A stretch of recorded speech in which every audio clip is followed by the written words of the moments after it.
All right, guys, welcome back to the channel. Welcome back to the stream. Welcome if you are new here. Appreciate you guys joining me today.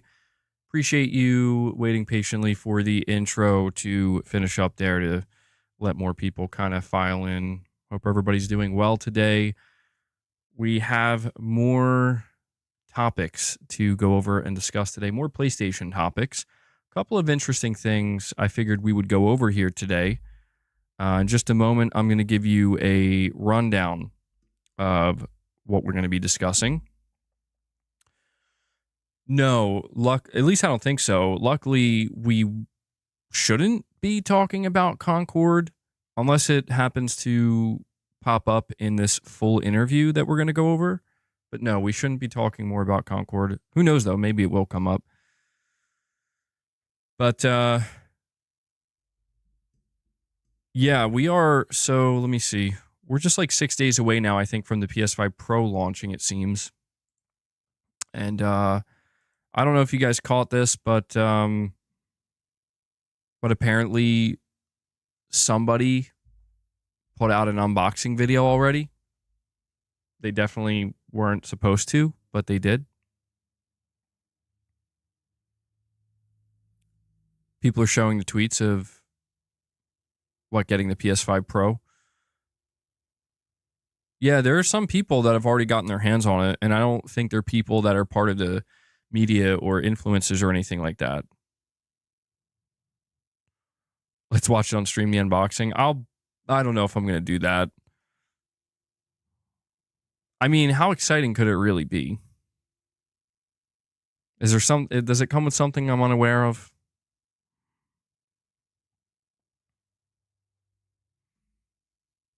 Can I post the link to it? Hold on 1 second. I'll see if I can find it. So this is like the best I can do for you guys. This is where I came across it.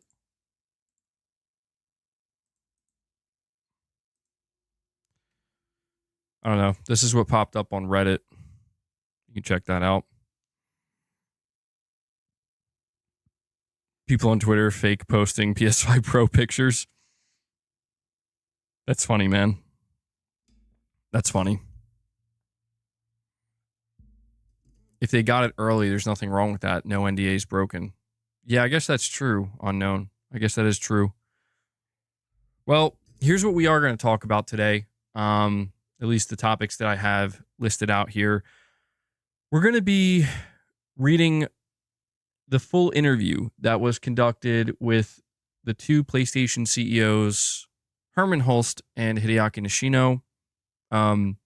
We went over a couple of excerpts from this interview yesterday, but they did a full interview with Variety.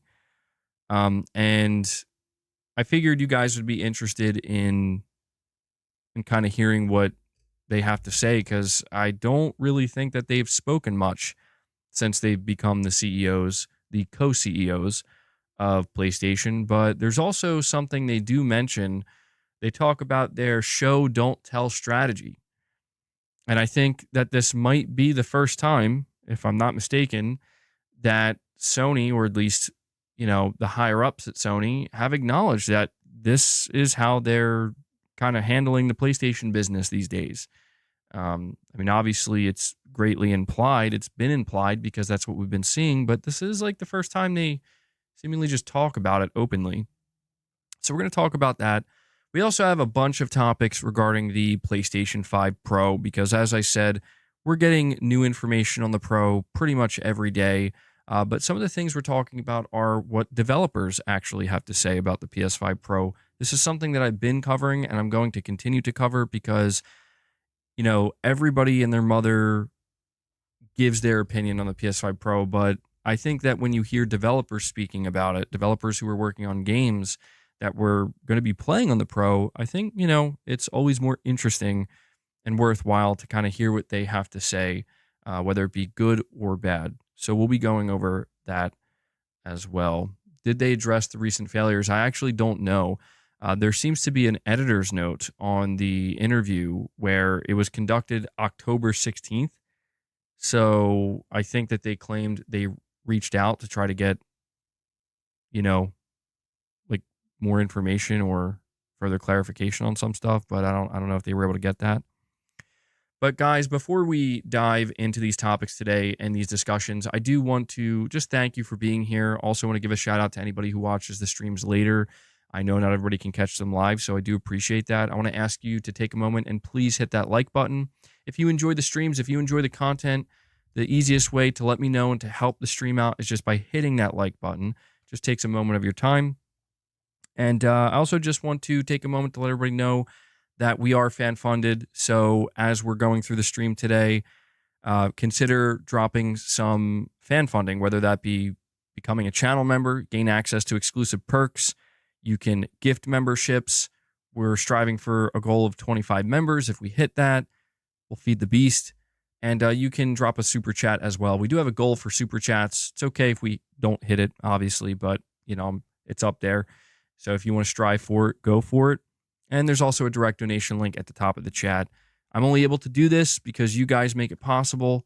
So yeah, any contribution helps out and means a lot. So thank you to all of the channel supporters. But we will dive into the first topic here, which talks about the interview. Well, actually, it doesn't talk about it. We're going to talk about the interview. We're going to read through this interview. PlayStation CEOs Hideaki Nishino and Herman Hulst reveal how new two-business strategy impacts studio, console plans exclusive. This website is laden with ads bombarding me. Variety.com is just absolutely bombarding me with ads. So if at any point something crashes or whatever, it's probably because of that. MBG, did you see what Xbox fans are saying? PlayStation CEOs saying games on new platforms.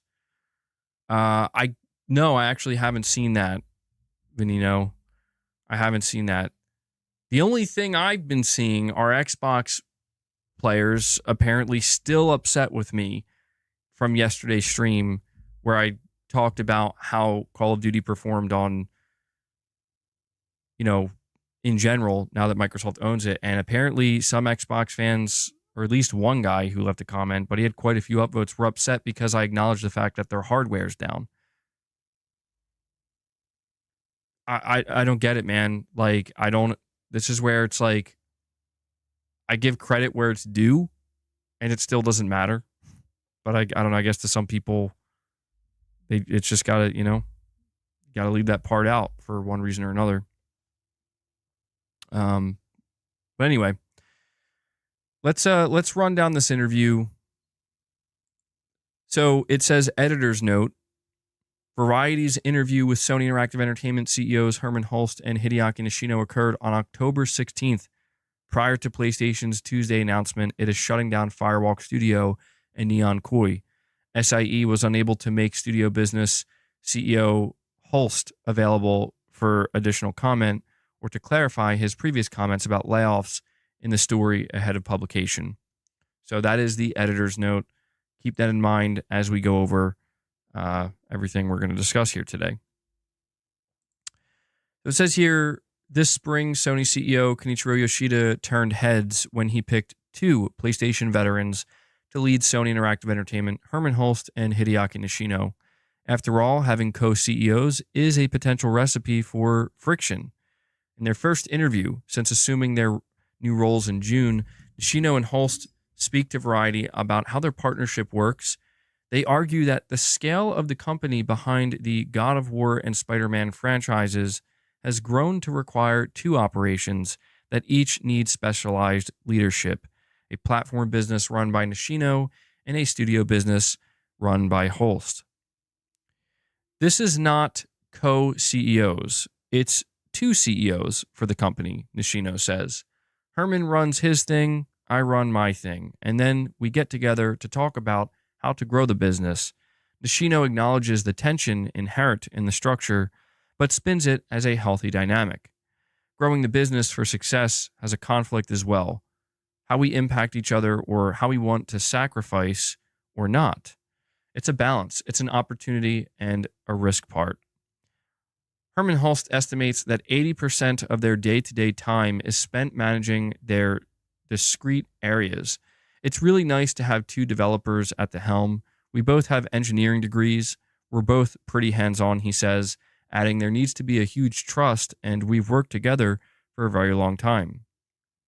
The two-in-a-box CEO arrangement is rare, but there's evidence the right duo can make it work.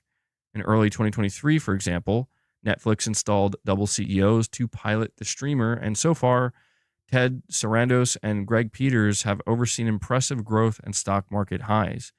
Nishino became head of products at SIE, previously SCE, in 2016. Then from 2021, he was head of Platform Experience Group until he became CEO in 2024. Hulst came over from his post as chief at Horizon maker Guerrilla Games, which Sony acquired in 2005, and went on to become the head of PlayStation Studios. It's an unpredictable time for PlayStation. SIE's Bungie studio laid off more than 200 employees in July. In September, the company shut down its Concord live service game 2 weeks after its August 23 launch, then closed Firewalk Studios and the maker of Concord and the mobile-focused brand Neon Koi earlier this week. PlayStation also was dinged over the $699 price tag for its PS5 Pro console due out in November. At the same time, PlayStation drew praise for new platformer Astrobot and has built back credibility with fans with the announcement of its Ghost of Tsushima sequel, Ghost of Yotei.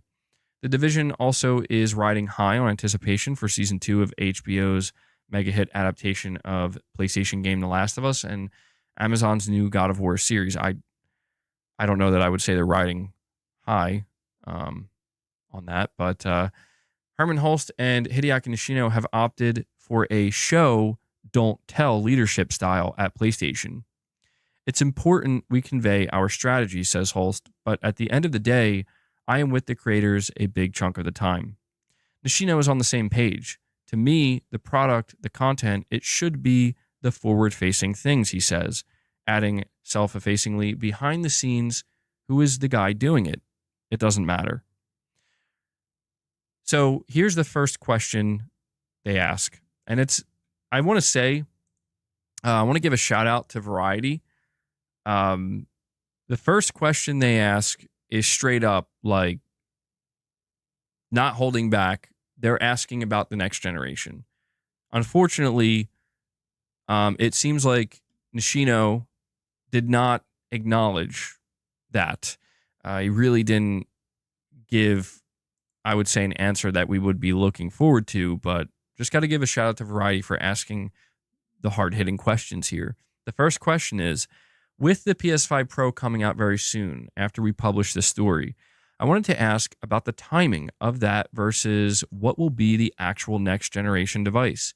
Are you waiting for Nintendo to make the first move with a Switch 2 announcement before you will get there? And what is the plan for rolling out the Pro and making it clear who the product is for versus who the actual next generation device will be for? So again, man, absolute hard-hitting question right out of the gate, asking what's going on with your next gen plans. How are you going to differentiate the Pro from what will be the PlayStation 6? So, shout out to Variety, asking a question I probably would have asked. Nishino answers by saying, quote, "So we have done the Pro in the last generation. We learned a lot from there. When we were selling PS4 Pro in addition to the PS4, 20% of customers actually got the PS4 Pro. It was high-end. It was a premium tier. So there is potential users acquiring those kind of units. Interestingly enough, it was not just about high-end or highly engaged users. Actually, new users come to PlayStation to get the PS4 Pro as well. So we started working on the PS5 Pro even before the PS5 launch. It was another 5-year project for us. So there was a conversation around whether we wanted to do another Pro or not. But the main thing was there are technologies we can grow up in 3 years' time or 5 years' time. So the innovation and technology advancement is more quicker in a modern world. Phones are updating every year. PCs are updating every year. I don't think we'd go every year updates, but there are things we can package together to bring the greatest things into the games console segment range. So that's the vision. I think it was great to see people talking about it. Like year 3, usually the conversation around the gaming console comes down. So people are shifting the conversation more to the next generation or something like that. but we're kind of happy to see like most engaged gaming users are interested in the PS5 Pro, and I'm pretty sure some new users will grab the Pro as well. If it's the PlayStation you want to get, that's the thing. So that's where we designed the generation at this moment. We design everything with having one ahead in our mind. It's not like we're just making a next step and we don't know about the next 2 steps ahead. That's not our way of working, because we need to make sure that the 10-year-old generation cycle continues to be going as well. So, Nishino seems to have mostly dodged the question here. He didn't say a word about Nintendo. He completely ignored the fact that the Switch 2 was brought up. And he did lightly touch on next gen. I would say the biggest thing he acknowledged here is that they obviously are planning ahead, that it's not just one step. It's not like they just put out the PS5 Pro and they're like, oh, well, I guess we'll figure it out from here. They obviously do have plans for the next generation, but that's about all he said. He did not give anything away, and I get it. It's a dangerous thing. I don't blame Nishino for not acknowledging the next generation, because, I mean, they're trying to sell you a PS5 Pro. You know what I mean? So is that a good thing? Yeah, that is a good thing. I mean, obviously Sony has plans. It's just one of these situations where it's like people like myself and many others, I would be eager to just get a little morsel of insight and information about what could those plans be. And Nishino did not give that away at all. He didn't even allude to it. He just simply said that, we're thinking a couple steps ahead. So good first question from Variety, but the answer is, I guess, what you would expect. The second question, I think this one's for Herman Hulst. How do you balance that on the game development side, knowing when certain devices are going to hit and what titles you are ready to announce or not? I'm very excited about Ghost of Yotei next year, but I feel like there isn't another really big one you have announced yet that would show a need to be played on the PS5 Pro. Do you have big title announcements coming soon tied to the Pro for the next generation? So I got to give a shout out to Variety. This is like the first time I'm reading some of these questions. That's another great question. Like, I'm glad they're not just giving them these softballs where they're actually like kind of prying and being like, bro, outside of Ghost of Yotei, why else would I buy a Pro? Makes me wonder, like, if Herman Hulst or Nishino were caught off guard by either of these questions. But this is what Herman Hulst has to say. Quote, we spend a lot of time doing portfolio planning, and the platform is a big part of that. So when we were doing our planning from early stages of PlayStation 5, it was really important to get really high quality titles on PS5 right out of the gate. And that served us well and brought us to the position of PlayStation 5 that's really, really good. I think the other thing to say here is that the teams love tinkering with the hardware. They love the privilege of being involved in the hardware, and hardware is not just the boxes, it's also the peripherals. And teams like Team Asobi on Astrobot, that team is a prime example of early on helping design, in addition to some schemes, the hardware features of the controller, creating demos for it, and actually in some cases, these demos evolve into an entire product that becomes a large product in its own way. So we are involved in that. We enjoy that very much. Same with the PS5 Pro. Both of the demos that we've seen are PlayStation Studios. Teams take great pride in doing that. Obviously, we're involved in any hardware planning efforts. It's very much the symbiosis of, on the hardware side, what can you guys do with it? And here's the feedback. And can you make demonstrations for us? And all of that to inspire third party, which is a huge source of revenue, obviously, for the business, to inspire what you can do and what's the quality bar for these short showcases. That always has been part of what PlayStation Studios do, and it will always be. And that's in addition to finding the incremental additional revenue streams over opportunities to leverage in film and television and merchandise and location-based entertainment and whatever else. So we did read this answer from Herman Hulst yesterday, but what a weak answer. Like, it's fine. I get it. He's just sticking to the script, but I feel like Herman completely was just like, I'm going to just say what I need to say here and not really acknowledge the question you asked, because I feel like he didn't really answer it. Like, I mean, he kind of did. He just kept it super, super, super vague, where basically what Herman said is when there's new hardware, we try to have our teams take advantage of it and make games around it. And it's like, well, duh. What would he say? I mean, to be honest, I feel like this is where you can see, dude, Sony plays things so close to the chest anymore. Like, they are not giving anything up. Like, I'll be honest, I don't even know why they do these interviews, because these interviews, the interviewer is asking good questions to get some headlines. So that way there's like, here's some really interesting stuff we just learned from PlayStation CEOs. And they're just like, I mean, they're reading like, it's boilerplate answers. And I get it. I guess maybe it's just necessary. They feel like they have to do their rounds. But honestly, like, Herman could just give a light, something light, doesn't have to be heavy. But like, yeah, we have more games in development that, for the PS5 Pro that haven't been revealed yet. And when the time's right, we're going to show them. Just some basic, something very basic and simple like that he didn't really say what these games are, obviously. It's not like he's making announcements, but he's just he's answering the question. Like, there will be more reasons beyond Ghost of Yotei to want to buy a PS5 Pro. But I get it. It's one of these things where it's like, I mean, he mentions Astrobot, and we need to understand as well that they're media trained. The answers they're giving, yeah, it could have went the other way. He says, "Oh, don't worry, we got plenty of games as a service coming." It could have went the other way. It could have went the other way where he could have said something really stupid. But they are media trained, and make no mistake, prior to these interviews, like, they are being given these like they're doing like mock interviews to prepare for these questions, so that way they don't slip up and say something they're not supposed to. Or, considering this was an interview with Variety, there's very likely a PR person right there with them, that if Herman did slip up, or if Nishino did slip up, they'll step in and be like, whoa, what are you doing? Like, we're going to stop right there. You're going to cut that out. That's how these things work. Daniel, with his milestone chat, says, I'm betting PlayStation 6 is going to be advertised by Sony as 8K 120 FPS system. It's my best guess. I mean, it makes sense. It's the next logical step. But I kind of hope they don't, because, man, I would not buy that. Like, I just wouldn't, because it's like, I don't need 8K, man. And we you know what I mean? We already get 120 FPS. Not as much as 60 FPS, but we're getting it, So I have no idea how Sony's going to market the PS6, but maybe we can gain a little bit of insight with the PS5 Pro. And dude, PSSR might be, we're going to talk about that a little bit later, but dude, PSSR might be like the biggest selling point. Like, why do you want to be excited for next gen? Here's the DualSense 2.0. Here's an even faster SSD.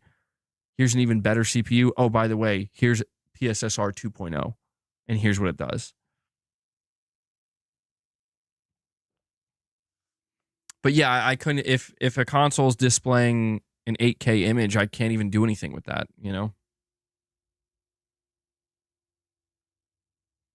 But let's continue on here. We have the next question. Oh, wait, hold on. Actually, this still pertains to the last question. Nishino chimes in and he says, I just wanted to say that the Pro is not a next gen. It is still in the PS5 generation. PS5 Pro will do everything what the PS5 does, so it's a consumer choice. If they see a need for more visually, they will get it. So we wanted to provide an option for the consumer within the generation. That's what we're doing. I just want to say it's pretty funny because, again, the person asks, I'm very excited about Ghost of Yotei next year, but I feel like there isn't another really big one you have announced yet, and that would show a need to be played on the PS5 Pro. You know what's really interesting, guys? Actually, the more I'm dissecting this interview, if you think about it, Herman Hulst and Nishino together are basically saying, like, if you can read between the lines and understand the implications and look at it a little bit deeper, they're basically saying we're saving a lot of games for PlayStation 6. This is what a lot of us already assumed. There was this assumption that Sony's saving a lot of their games from a lot of their studios for the PlayStation 6 because they feel like they're going to need it. And that's what's interesting when I look back at this, where, one of the first things that Herman Hulst says, he says, we spend a lot of time doing portfolio planning.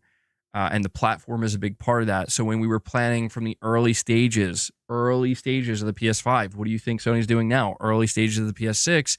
It was really important to get really high quality titles on PS5 right out of the gate. And then at the end, Nishino says, by the way, guys, I mean, I'm paraphrasing, but he's like, the PS5 is not next gen, or the Pro is not next gen. It's just optional. It's for those who want it. So when you look at this, it seems like the messaging, while it may not be as clear and concise as it's there if you want it and we're saving our games for PS6, when you read between the lines, that seems to be what they're basically kind of putting out there, where it's like, yeah, we're 2 steps ahead. We're thinking 2 steps ahead. Therefore, what can we gather from that? So they're saying they're basically in the early planning stages of the PlayStation 6. Then when asked about the games and what games are going to be available for the PS5 Pro, Harmon responds by saying, well, let's talk about the early planning stages of the PS5. It was really important to make sure we had a bunch of games there. And then Nishino chimes in and is like, yeah, so the Pro isn't next gen, so we're not really worried about showing a bunch of new games alongside it. I mean, it seems to me the message is pretty clear. It's kind of what we expected. It's PS5 Pro is optional. You're not going to see a next-gen lineup for the Pro. They're in the preparation stages for the PS6. They're in the early portfolio planning days. So, all right.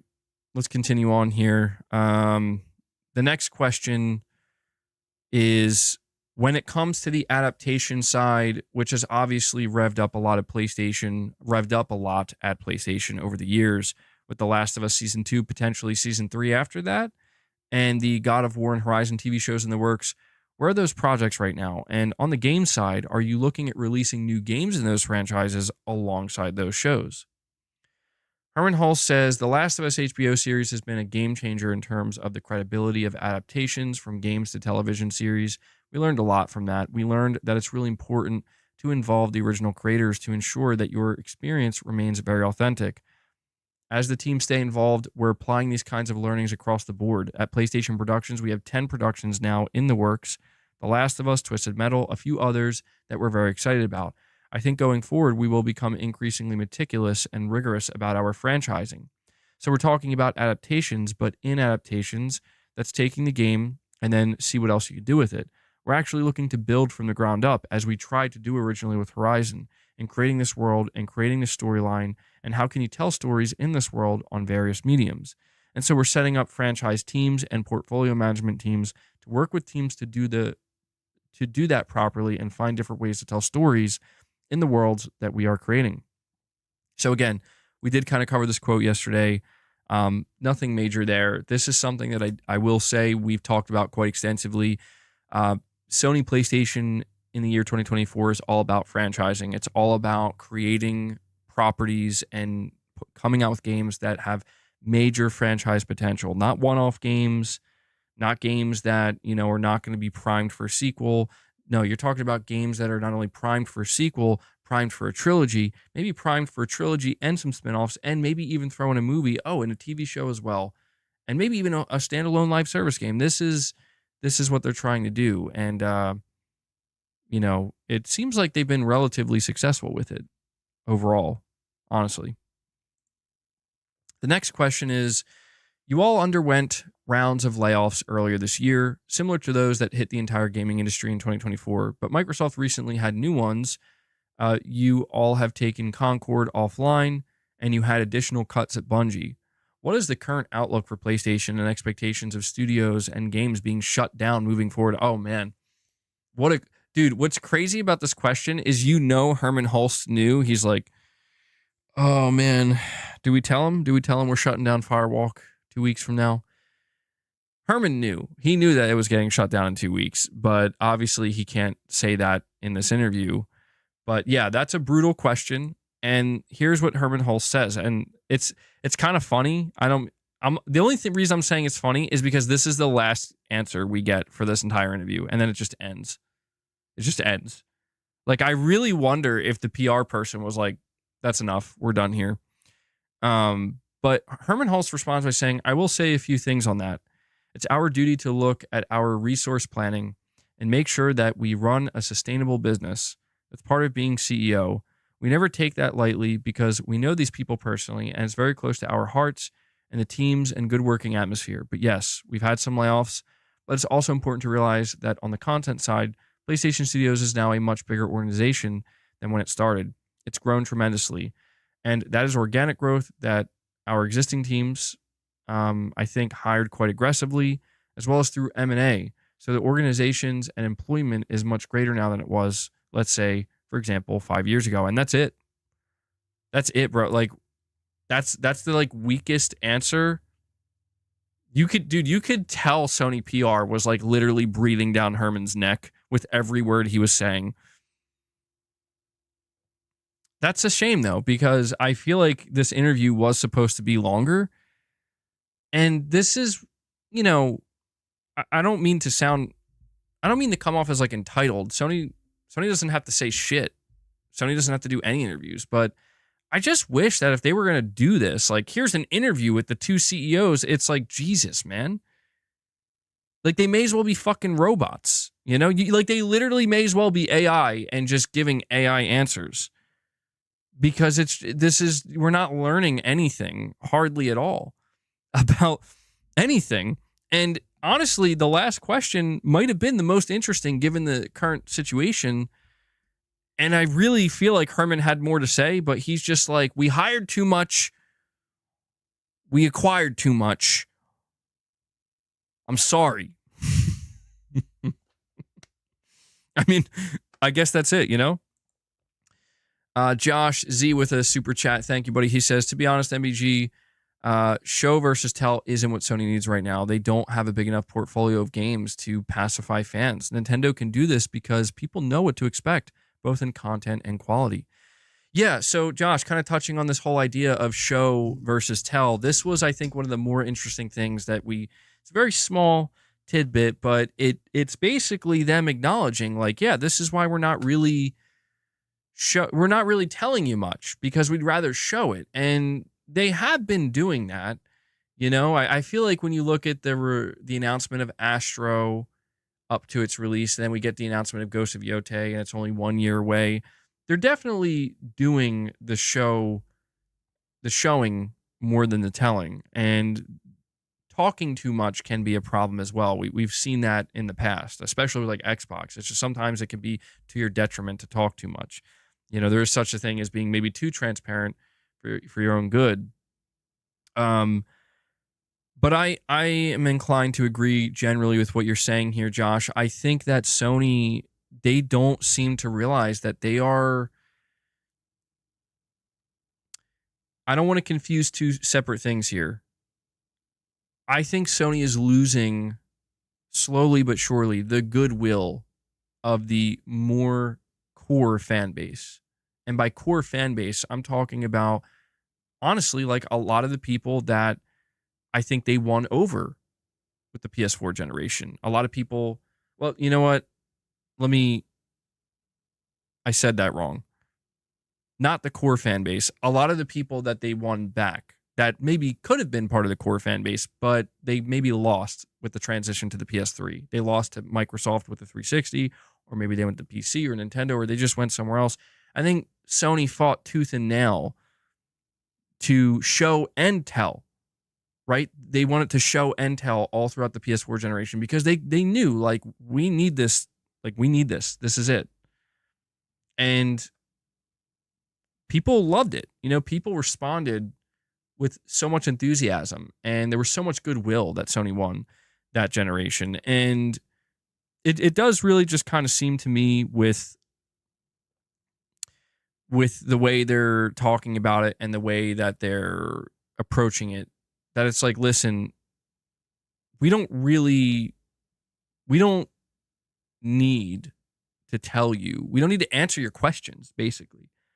Like, we've already proven ourselves. We've already gotten to this point, and from this point forward, it's just going to be, we're going to show you, and if that's not enough, then so be it. And I get it. Like, that approach has its perks as well.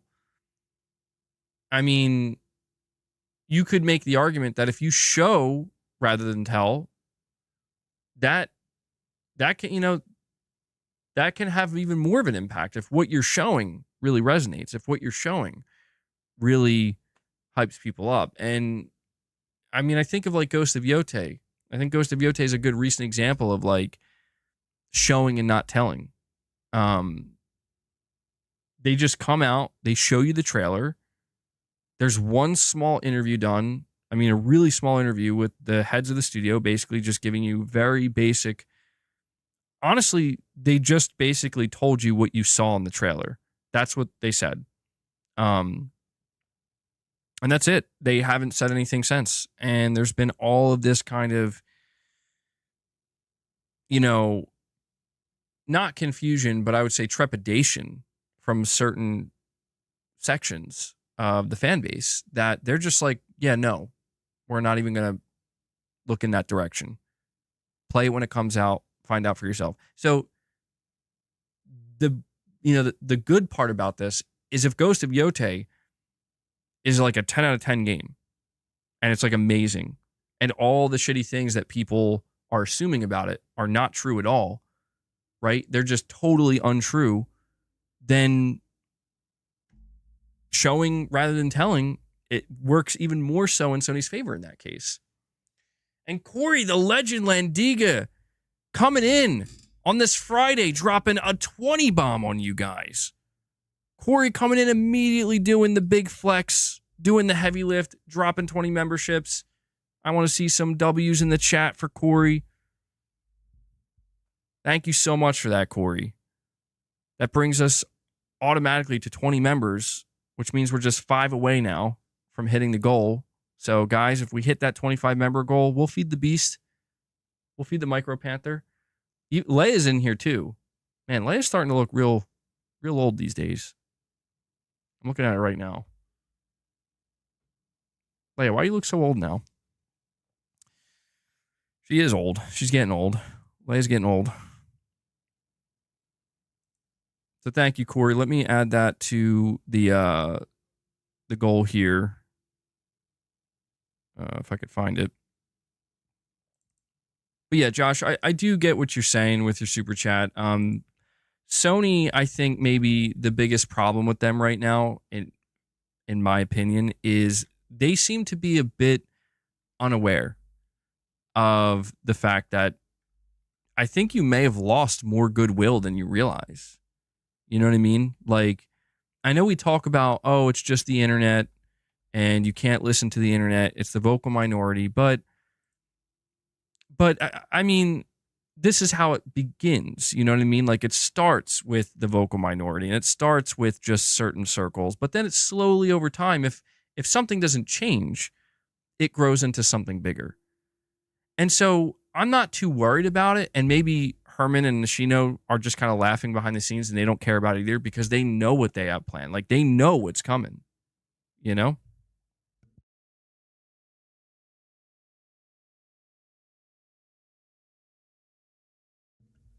Hold on, guys.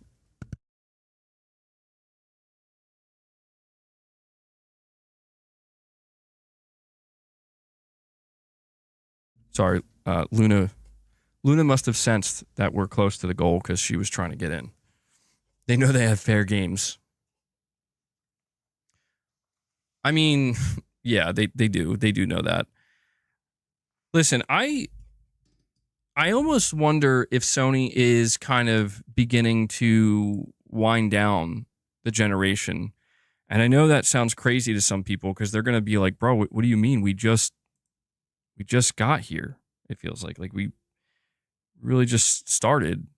I think they might actually be starting to wind down the generation just because, I don't know. I think the most interesting answer from this that really just kind of caught my attention is when Herman Hulst decided, when he was asked about what other games besides Ghost of Yotei, you know, are going to convince people to buy a PS5 or PS5 Pro. And his answer was to kind of refer back to the beginning of the PS5 generation. Very interesting. And Capono 5150. Capono, thank you so much for that, man. Capono comes and drops a single gift for you guys. Thank you. Appreciate it. That brings us up to 21 members gifted on the day. So we're just 4 away. And Hellbound 1981. Hellbound the Legend also comes in and he dunks it. Hellbound always likes to be the one to get us to the 25 mark by dropping those last 5. So Hellbound, thank you so much for that. Boss literally ran over, dude. I didn't even play the soundbite yet, and he ran over. He's ready for the treats. Luna's over here. Here's what we could do. Here's what we'll do. I'm going to bring Luna over here.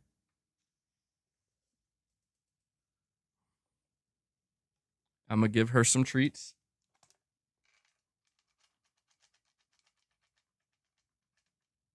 Boss, your treats are going to be over here. Okay? So whenever you're ready, you eat those. I don't know if you guys can see Luna, though. That's the only thing. She's there.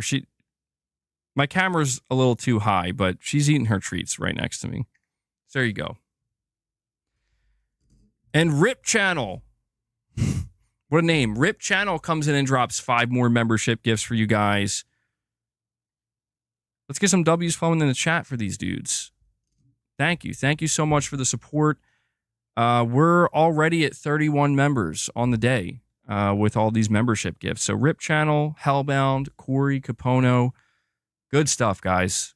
I do want to say, I meant to actually talk about this earlier, but I'll just say for anybody who got gifted a membership, go check out the members content. We have a couple of episodes with Morning with the Misses, which is, you know, me and Mrs. MBG hanging out, talking with you guys on stream. We also have done 2 community gameplay segments now with Black Ops 6. I will say the last one, I think I kind of messed it up a little bit because I noticed a lot of people wanted to be involved in that community gameplay session, but most people were still at work and the timing of it was just off. So most people just simply weren't able to partake due to the timing. So if we do another one of those, because it's either that or people are just not interested in it, and I got to find out. So we'll probably do one more of those community gameplay member sessions, maybe next week or something. But I'm going to have to plan it out ahead of time, and I'll give you guys much more notice. You will know well in advance that we're going to do it, and I'll give you a time and a day, and we'll be able to plan it out. But thank you guys for all of your support. Let me add that to the counter, and we'll see if we can strive for hitting a second goal sometime today while we continue our conversation. What did I say? We're at 31. There we go. All right. But yeah, getting back to the topic, I really think that the most interesting and possibly the most revealing answer that we got came from Herman Hulst when he was asked about, hey man, what else you got game-wise? And he was like, well, let's go back to the beginning of the PS5 generation. We wanted to make sure we had a bunch of games ready to go, really strong out of the gate.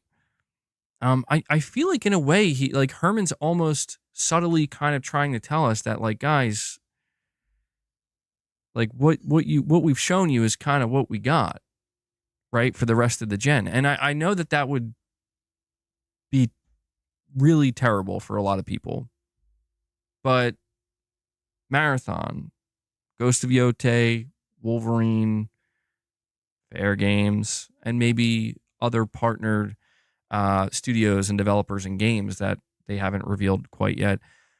And the reason why the reason why they're not really alluding to anything beyond that is because, well, that stuff's going to be the PS6. That's going to be for the next big showcase, the PlayStation 6 showcase, the future of gaming event. You know, I mean, it's hard to imagine that.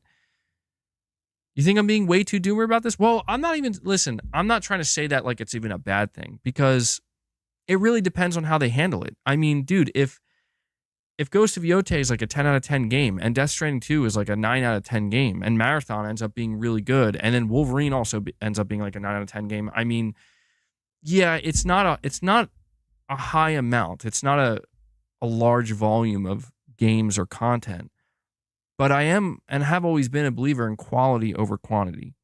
So I guess what I'm just trying to say is that if the remainder of the PlayStation 5 generation turns out to be, listen, we don't have the same quantity, but we have the highest quality.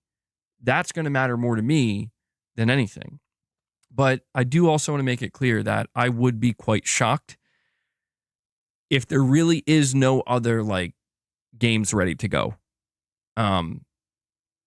We also have to think about the idea of cross-gen, and maybe, I don't know, there could be a different embrace with cross-gen. And so you have to imagine, how does Sony announce that? How does Sony reveal that?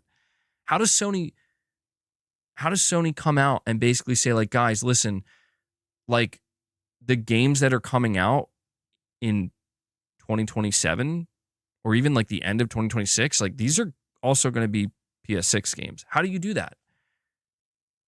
I don't know that you can. I mean, the way Sony did it last time was they did director's cuts. You know? They did director's cuts and they did remasters. And you might argue, well, and this is a good argument, that they're just going to do that again. And yeah, they might. But I think people do kind of overlook, understandably so, because it was the beginning of the generation. It was a more exciting time. Well, that's weird.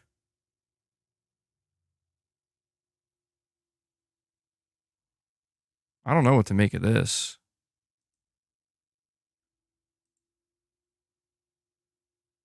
It says here that the person rip channel,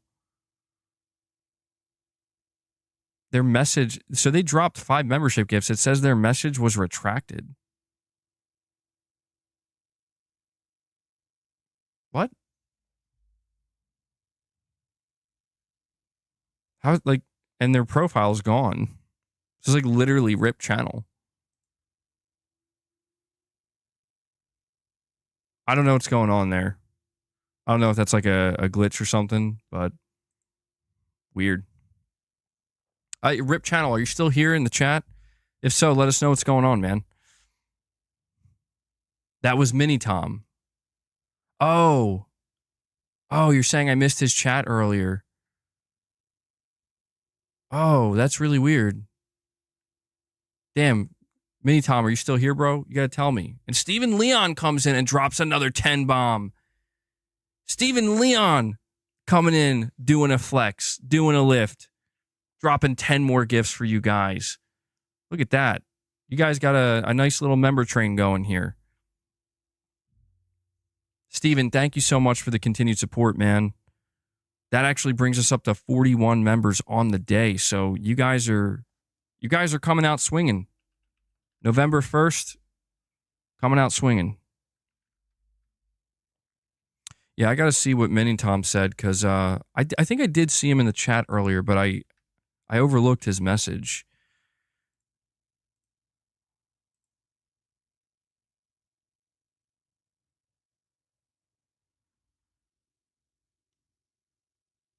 Sorry, just give me one moment, guys. I'm going to continue with the conversation. I just want to see if I can find what he said. He says, hey, sorry, that was my other YouTube account I gifted with my other channel, LOL. But anyway, that was me, Rip Channel, since that was my old account. Okay, all right, well, I'm glad you guys let me know. I totally missed that. Mini Tom Official, thank you for that, buddy. That's actually really kind of you. He went out of his way to go to his other channel to make sure he could drop some gifts. So, Mini Tom Official, want to make sure you get the credit for that, man. Thank you.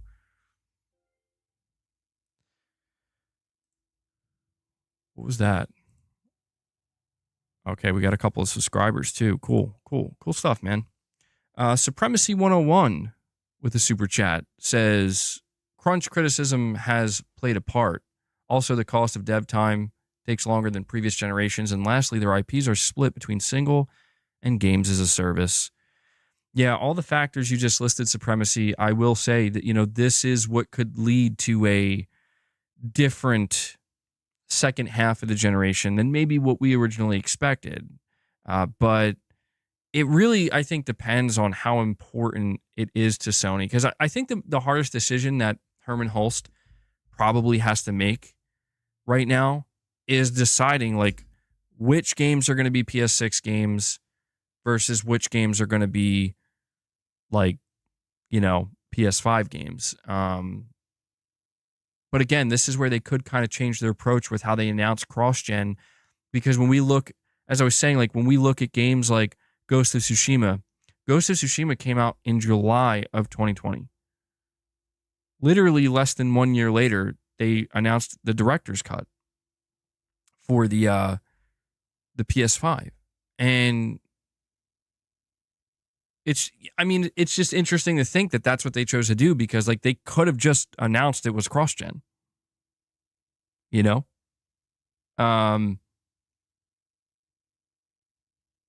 People didn't seem really upset about it, and if I'm not mistaken, they offered an upgrade path. So maybe that's what they'll do. But I don't know, like is Wolverine going to be a PS6 game? Spider-Man came out in 2018. Spider-Man Remastered was ready to go by 2020. I think that these are the things that maybe we have to consider. I don't know. There's a lot of different ways they could approach it, but the one thing that we can say for certain is that Sony, there are many of their studios have yet to show or tell. And because of that, it's, there are still these kind of question marks lingering. When I see official posts from PlayStation, whether it be on YouTube or on Twitter or wherever, like a lot of the comments I see and a lot of the upvoted comments that people are agreeing with are people basically being like, where are the new games, man? Like, where are they? And I do wonder if maybe Sony was a bit unbalanced this generation. Because if you think about it, when you look back at the beginning of the PS5 generation, it seems like they may have been very front-loaded, man. Like, really, really front-loaded. Where it's like, we got like 6 games ready to go for our launch, right?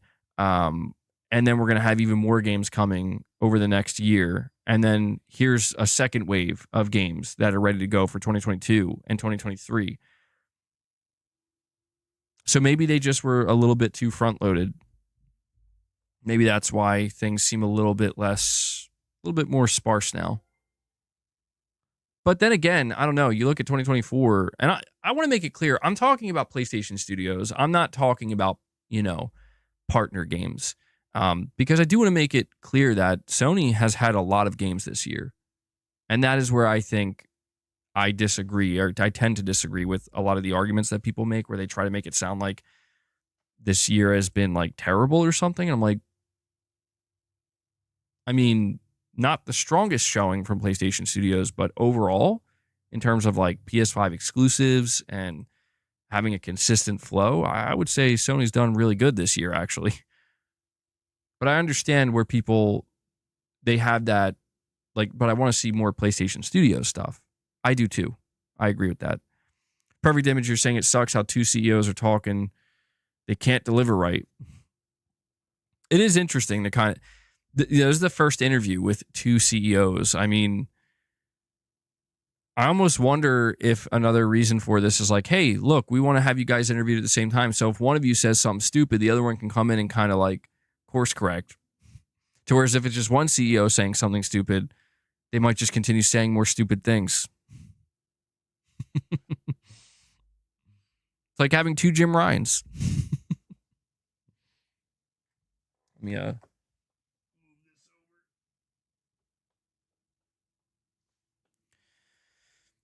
RU46 N2 Ray says, you think that Ghost of Yotei will have a Legends mode like Ghost of Tsushima? I'm going to be honest with you, Ray. It better. I don't care if I sound entitled saying that. It better. If I find out that Sucker Punch was just like, nah, I'm going to fucking lose it, because it's like, bro, they made one of the best co-op multiplayer experiences I played in, well, to be honest, ever. It was that good. They did a raid and everything, and it was fantastic. And it would be such a step backwards, in my opinion, if they don't do something with some kind of multiplayer for Ghost of Yotei. Or I don't know if they want to call it something else entirely, but they have to do that because it was just too good, man. It was too good. So I don't know. As of right now, they haven't announced anything. There's very little we know about Ghost of Yotei right now, and there's still plenty of time left for them to talk, more about it and give us more details about like post-launch support and whatnot. But if I'm not mistaken, Ghost of Tsushima Legends was kind of a surprise as well, right? Like they just kind of came out after the game released and was like, oh, by the way, here's a free multiplayer component if you bought the game. And people were just kind of like, oh, okay. And then people played it and are like, whoa, dude, this is really good. This is like shockingly good. Sucker Punch knows what they're doing. So I hope that there is. It would be so disappointing if they decided not to do anything more with multiplayer. They have Jin as a selectable character.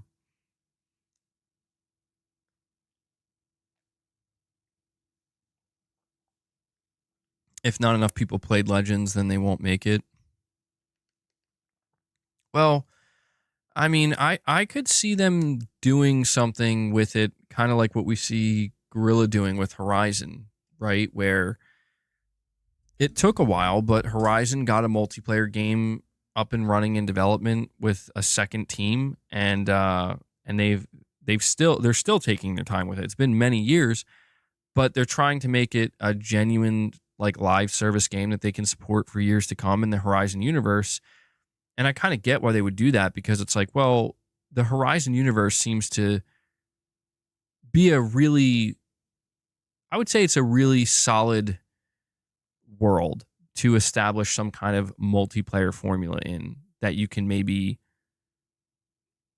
make a successful live service game with, right? And I think that that's what's interesting about Ghost of Tsushima Legends is Ghost of Tsushima sold really, really, really well. I mean, it sold over like 10 million copies. And on top of that, people really highly praised the Ghost of Tsushima Legends multiplayer. So I feel like it's right there, man. Like people are hungry for more Ghosts, and the team that made the multiplayer section killed it. You know what I mean? It's like, it's right there, guys. But we will see. And Michael Lynch with 2 super chats. Thank you, Michael. You're saying, remember, Sony said that they wouldn't have any AAA first-party games till the second quarter of next year. I think we're only a few months away from learning about those games. That's true, Michael. And when you say, so you're saying like big AAA first-party games, you're talking, the way Sony talked about it was they called them tentpole titles. They said they weren't going to have any tentpole titles, like you're saying, up until fiscal year, I think it was fiscal year 2025, I believe. And fiscal year 2025 starts April 1st. So, yeah, I mean, we're seeing things like Lego Horizon, but the idea that we might be a few months away from them announcing those games, I don't see. That's the thing that I'm very unsure of, Michael, where it's like I know that Sony views Death Stranding 2 as a tentpole title. They view Ghost of Yotei as a tentpole title, and they view Wolverine as a tentpole title. They might even they probably don't view Marathon as a tentpole, but they do view these games as tentpole titles, and they don't have release dates. So I will say Shinobi 602, I reference this from time to time because he, I think, is a good indicator of like Sony does have more they plan to reveal. Shinobi 602 said that beyond the games we know of already, like Ghost of Yotei and Marathon and Wolverine and Death Stranding, he said Sony does have more that they're going to be showing. So you might be right. I mean, I haven't talked really about the idea of a showcase or anything in a little bit, but it's because it's one of these things where it's totally up in the air. Like maybe Sony has some kind of secret December showcase for the 30th anniversary and they're going to blow everybody away. And, they're going to destroy all the haters and the doubters. Or maybe it'll be more subtle. Maybe it'll be a big presence at the Game Awards and they have 1 or 2 new game announcements there that get people really excited. Or maybe they don't do much at all. Maybe they do just another state of play in January or something. But maybe they reveal something first party related in January. I think it's safe to say that they're sitting on announcements. That's been true for a while. Just like they were sitting on the Ghost of Yotei. Dude, they were sitting on this Ghost of Yotei announcement for like 4 years. They could have announced Ghost of Yotei literally in 2022, 2023, and they were like, nah. They could have announced it at the 2023 showcase when they definitely could have used it, and they didn't. And, you know, I did see some random people online thinking that Ghost of Yotei was like kind of a last minute decision. And it's like, dude, this game's coming out next year. What are you talking about? Like, clearly they decided on what this game was going to be literally years ago. And so when I say that they've been sitting on this game for Astrobot as well. They sat on Astrobot for like 3 years. They could have revealed it at any time. So with that in mind, it's kind of a wild card, you know, at any moment. I mean, we assume that like Naughty Dog, their game is years away, but how do we know that? For all we know, they're taking the exact same approach. We're like, yeah, we're going to announce our game next year. It's going to be ready in 2026, which I mean is still a ways away, but you get what I'm saying? Where it's like, you only got to wait a year. You don't have to wait 4 years. Technically, we've been waiting 4 years, but you get what you understand what I'm saying. And Michael with another super chat says, I think next year they announce games that we've all been waiting to see now. This is next gen. Now this is next gen.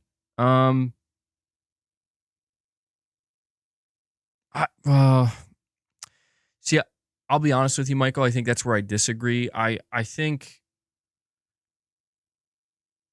if Sony does show more games and they're going to have a really strong ending to the generation, I don't think it's going to be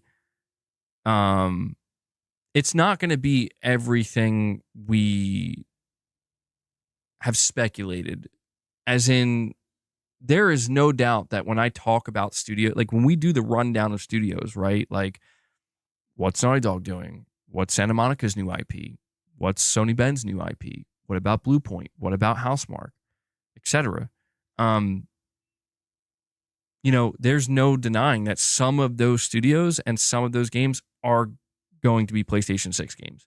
Because if they weren't, then Sony would not have a lineup for the PlayStation 6 ready. But it's just a matter of kind of trying to figure out which ones are PS6, which ones are not. So like Housemarque, I could see them being saved for PS6 because I don't think the expectation is. I think it's just like one of these things where it's like, listen, you guys were acquired. You're a smaller studio. You're going to make another new IP. You might need a little bit longer. We're cool giving you that time. We want to have you. We want to save you for the PS6 launch anyway. I think that makes sense. Maybe even with Bluepoint as well. Naughty Dog, I think, makes a little bit less sense to save for next gen because it's like, well, both Bluepoint and Housemarque delivered something this generation. Santa Monica's new IP, like that could be saved for next gen because they already delivered God of War Ragnarok. And I know that that's difficult. That's a tough pill for people to swallow because they're like, wait, we can really only expect one game per gen? And it's like, not for every studio, but for the biggest games, probably, yeah. It's unfortunate that this is what it's kind of turned into, but it's the nature of the beast. It's the nature of big AAA blockbuster game development now. It's like, yeah, dude, they're going to need, like, if they're making a new AAA IP, they're going to need like 7 years. Straight up. That's a whole gen.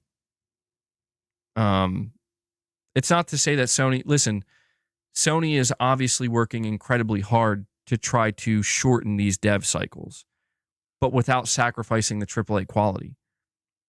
This is why things like machine learning and AI and, you know, how quickly games can get up and running on new hardware. This is why all these things are being prioritized, because these are the things that are going to make the biggest difference in these long development cycles.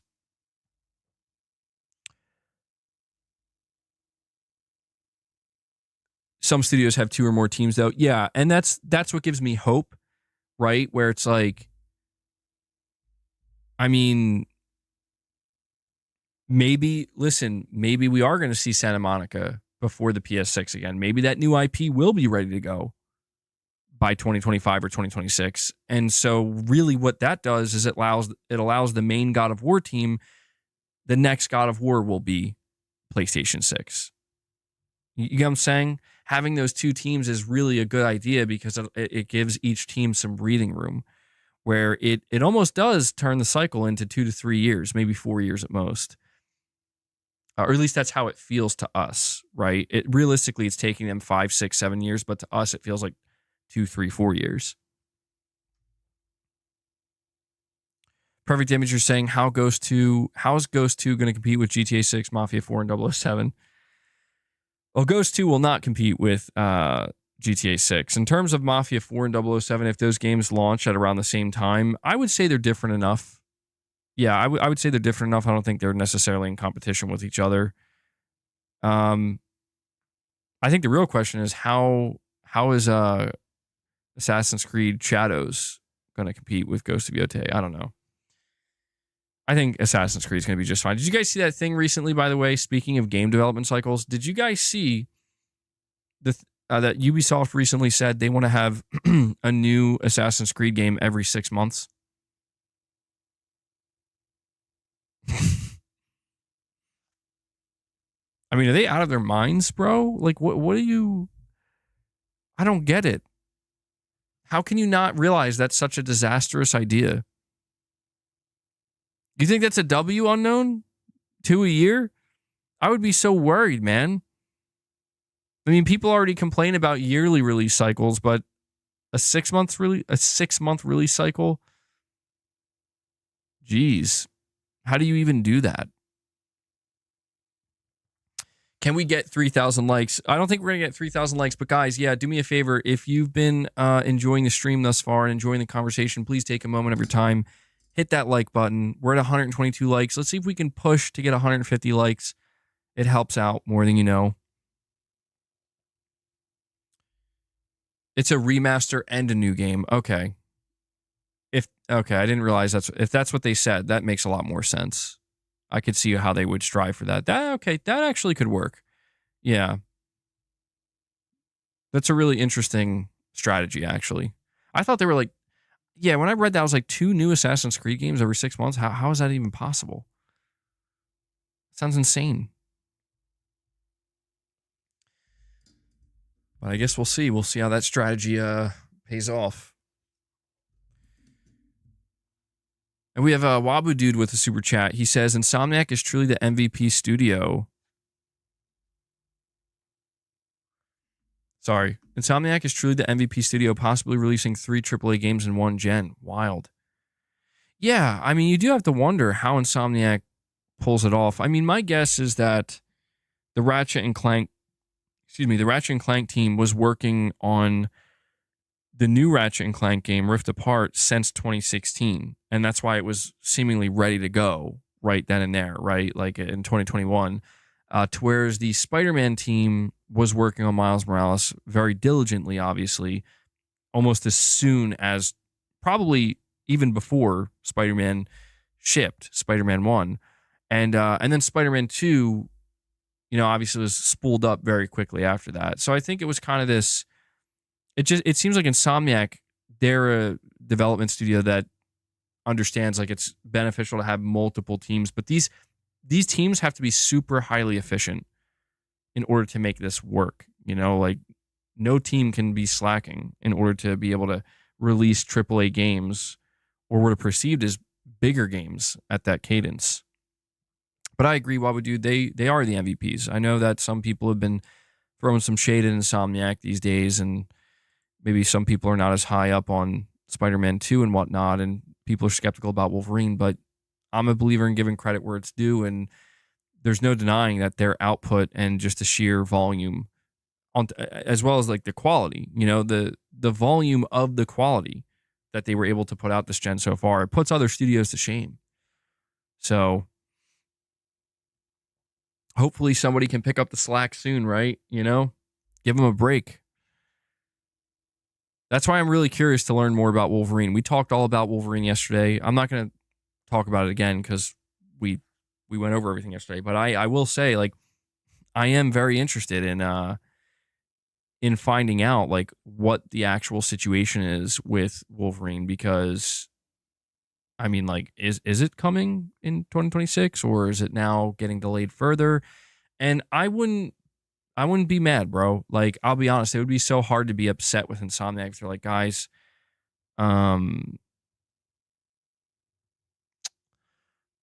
Wolverine's gonna get delayed to next gen. Or not next gen, but like it's gonna be like it's gonna be like the last game that releases in like 2027. I would totally understand that, where it's like, okay, Insomniac, you earned that. Like, yeah, I get it. I'm not gonna be critical towards you. You guys released 3 friggin' games this gen. Meanwhile, like Naughty Dog hasn't released anything new, right? But Waylark, you're saying 14 Assassin's Creed games for every Sony dev cycle. I don't know what's worse, man. Like, I really don't know what's worse at that point. You say that now until it happens, then you'll be upset on stream. I mean, I'll initially be upset where it's like, damn it. I was excited for this. I still am, but at the end of the day, I would be understanding. I'd be understanding of the situation.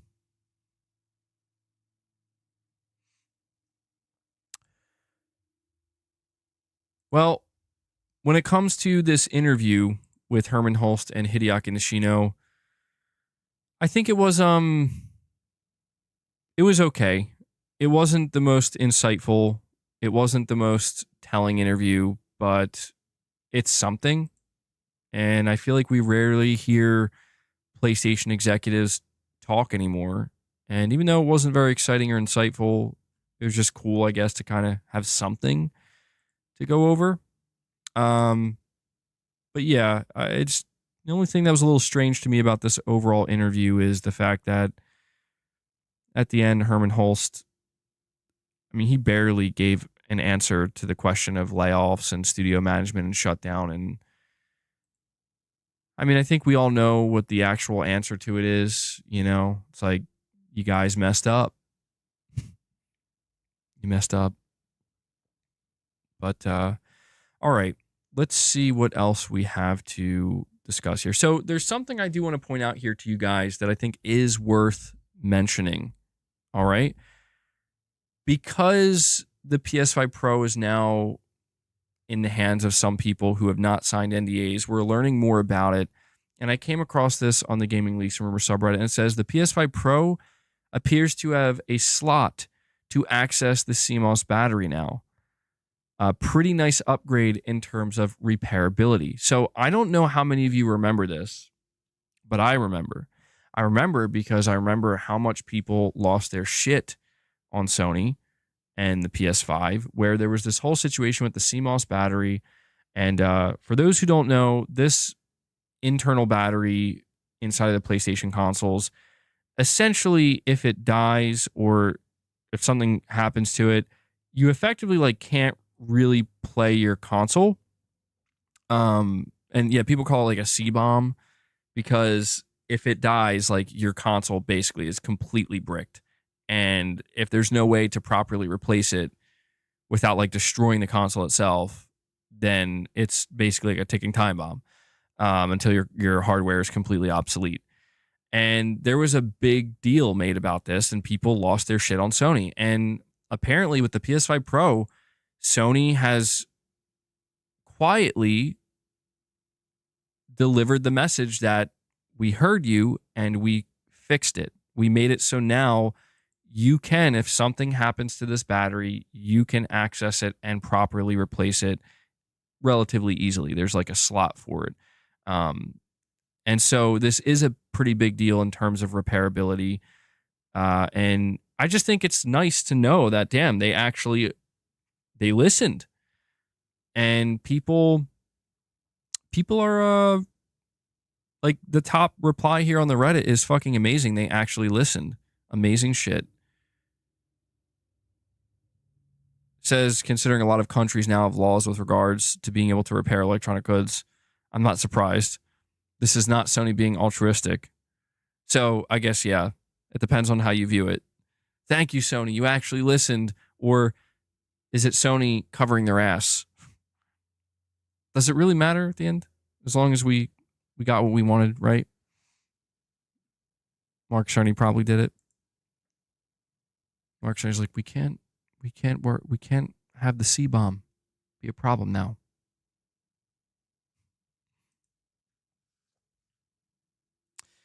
Did they do that for the Slim or also only the Pro? I actually don't know. That's a great question. I don't know.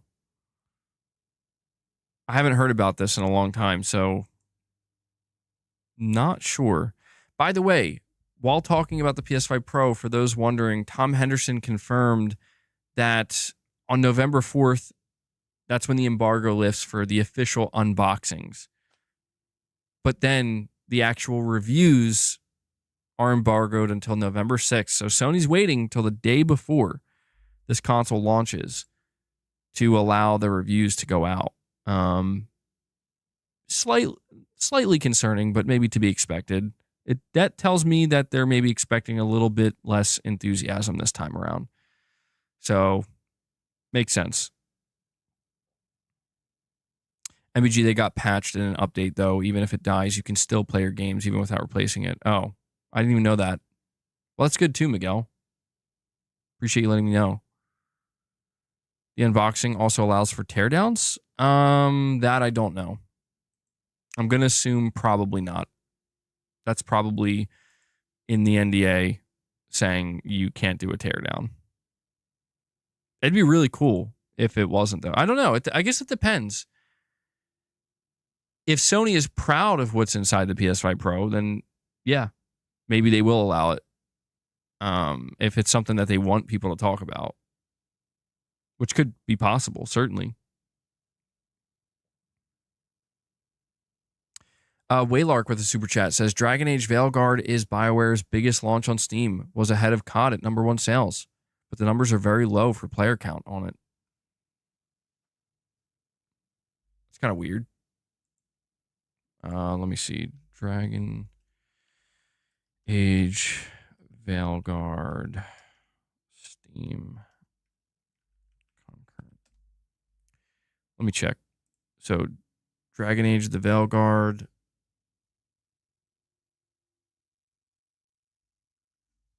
Are these numbers low? It says there's 67,000 people in game right now. The all-time peak, 70,414. I mean, I'll be honest, man, that doesn't seem that low to me. Like, well, let me check. Hold on. Let me check Dragon Age Inquisition Steam concurrent.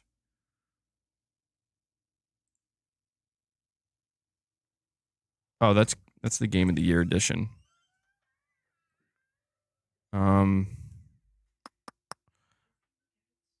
I did. Do they not? They only have the Game of the Year edition? Because the Game of the Year edition, it's like peaked at like 4,000 players. Oh, maybe, you know what? I think it's because they didn't release the game on Steam, did they? Originally. That's what it is, isn't it? I don't know, man. It sounds pretty good to me. And Leo Jimmy. Leo, thank you so much for that, buddy. Leo drops a $50 super chat. Showing big support here. Good stuff, man. You're saying MBG money. That's how I know it's Leo. MBG money, this is all Sony has to do. It's so simple. The Last of Us 3, Joel and Tommy, Mag Live Service, Killzone 2 Remake, SOCOM Live Service, and bring back the old style of online, not focus on live service. People already have their games online. Leo Jimmy, Sony should hire you, man. You should replace Herman Hulst and just lay it out there. But I gotta know who's making these games. Who's making Killzone 2 Remake? Who's making SOCOM Live Service? What's interesting though is you say they got to make live service games, but not focus on live service and make it more like traditional online. I don't think that can work. I mean, maybe it could. The way I would see that working is basically less frequent content drops, but bigger content drops over a longer period of time. They could maybe make it work that way, but the idea of Last of Us 3, Joel and Tommy, I wish. Not going to happen. Sorry, Leo. That would be a really interesting direction for Naughty Dog to go in, where they're like, here's The Last of Us Part 3. It's actually a prequel starring Joel and Tommy. I would be all over that. That'd be a day one for me. I'd be super stoked for that. But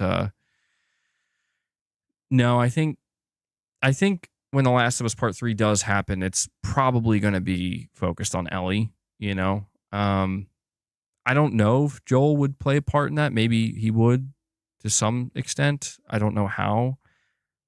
But yeah, I would imagine that The Last of Us Part 3 realistically is going to be a continuation of Ellie's story. Old Ellie, maybe. I don't know. Middle-aged Ellie. Be kind of interesting. Maybe a story where Ellie's kind of in Joel's shoes by that point. I don't know. I'm just spitballing here, but yeah, I do agree with you, Leo. There's kind of this desire, I would say, from a lot of PlayStation fans who were here during and I'm not necessarily one of them. I did dabble in some of these games, but I can't sit here and say like I was enthusiastically engaged with Sony's multiplayer experiences in the PS3 days, or even before that. But I've dabbled in them, and there does seem to be this kind of desire for Sony to kind of go back to that, at least to a small extent, because they've completely abandoned it in favor of like everything now has to have a live service slant to it. And I've had this conversation, and I will continue to have the conversation as long as it isn't a thing. I don't think it would be harmful for Sony to allow some of their single player studios to go back to making some, for some of their single player games, having some of them offer just a standalone, not a standalone, but a built-in, the opposite actually, a built-in multiplayer component like the good old days. I think at the very least, it just sweetens the deal.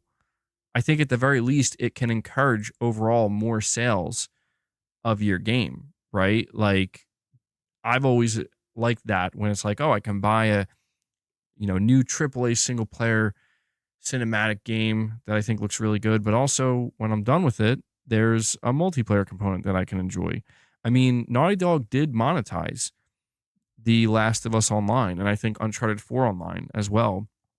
And these were not live service games, but they were monetized. So they definitely made more money off of these games than they otherwise would have. I'm not saying they were making the most money, but I don't know, man. With some of the attempts that Sony's making here with like Fair Games and Concord, it's like, I don't know that that's going to make you money, guys. It's probably going to lose you money. Well, I mean, Concord did lose you money.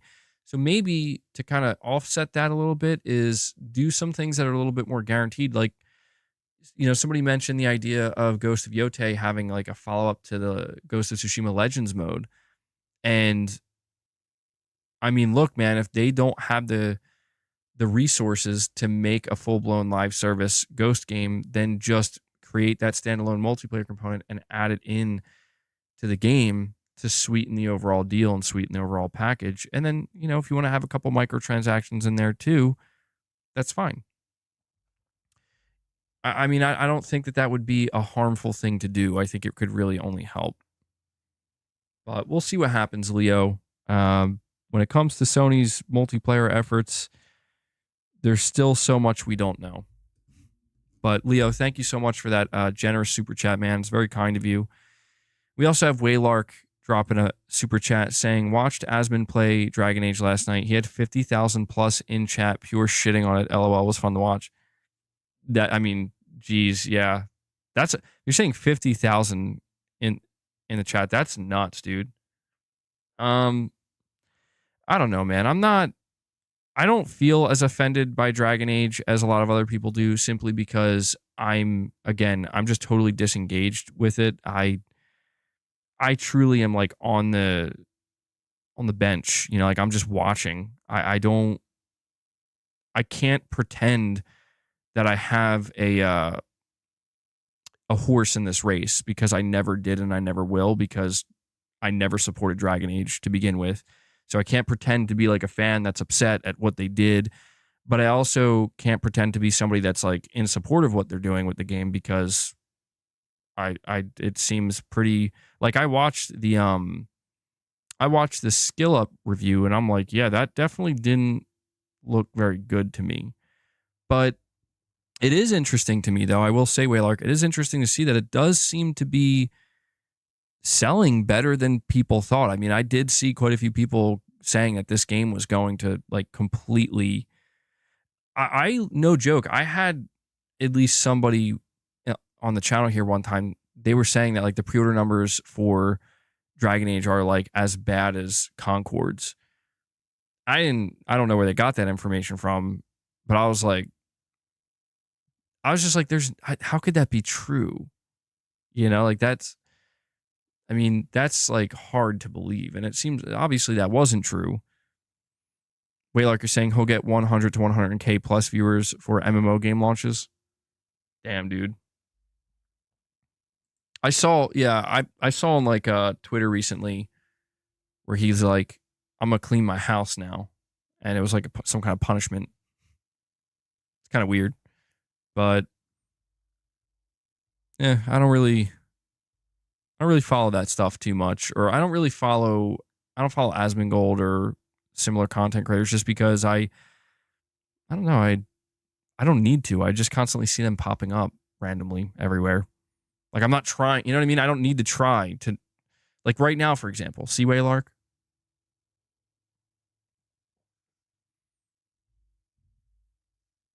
Dragon Age already had an audience. Yeah. Perfect Image, you're saying with Dragon, the new games tells me. So Perfect Image, if I'm understanding what you're saying that because of you're seeing Dragon Age Veilguard is succeeding, so it gives you hope that Ghost of Yote will also succeed. I get where you're. Yeah, I understand that there's this kind of notion put forth that if a game like Dragon Age Veilguard succeeds, then they won, right? Like that side won, and it's like I don't. This is why I've tried really hard to communicate to people that there are so many millions and millions of gamers that do not pay attention to any of that stuff.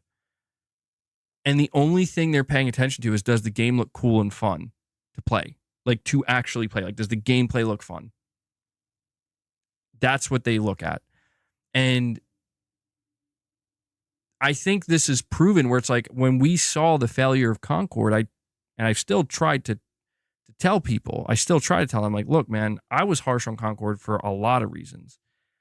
I was harsh on it for a lot of the reasons that a lot of those people are harsh on it for, right?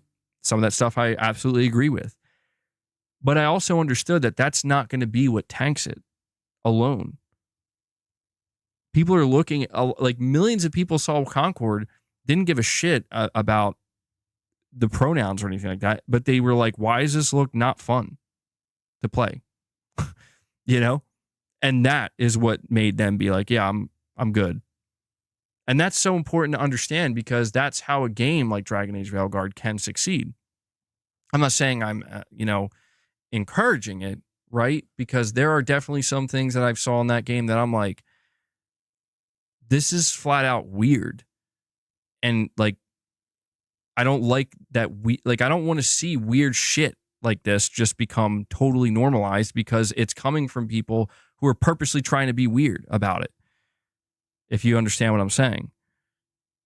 And I understand why that's going to cause some people to lose their minds when they see a game like Dragon Age do well. But I'm like 95% sure that the reason why Dragon Age Veilguard is doing well, there's two reasons. Number one, it has a name. You know, like people know Dragon Age. It has an established fan base because it's a franchise.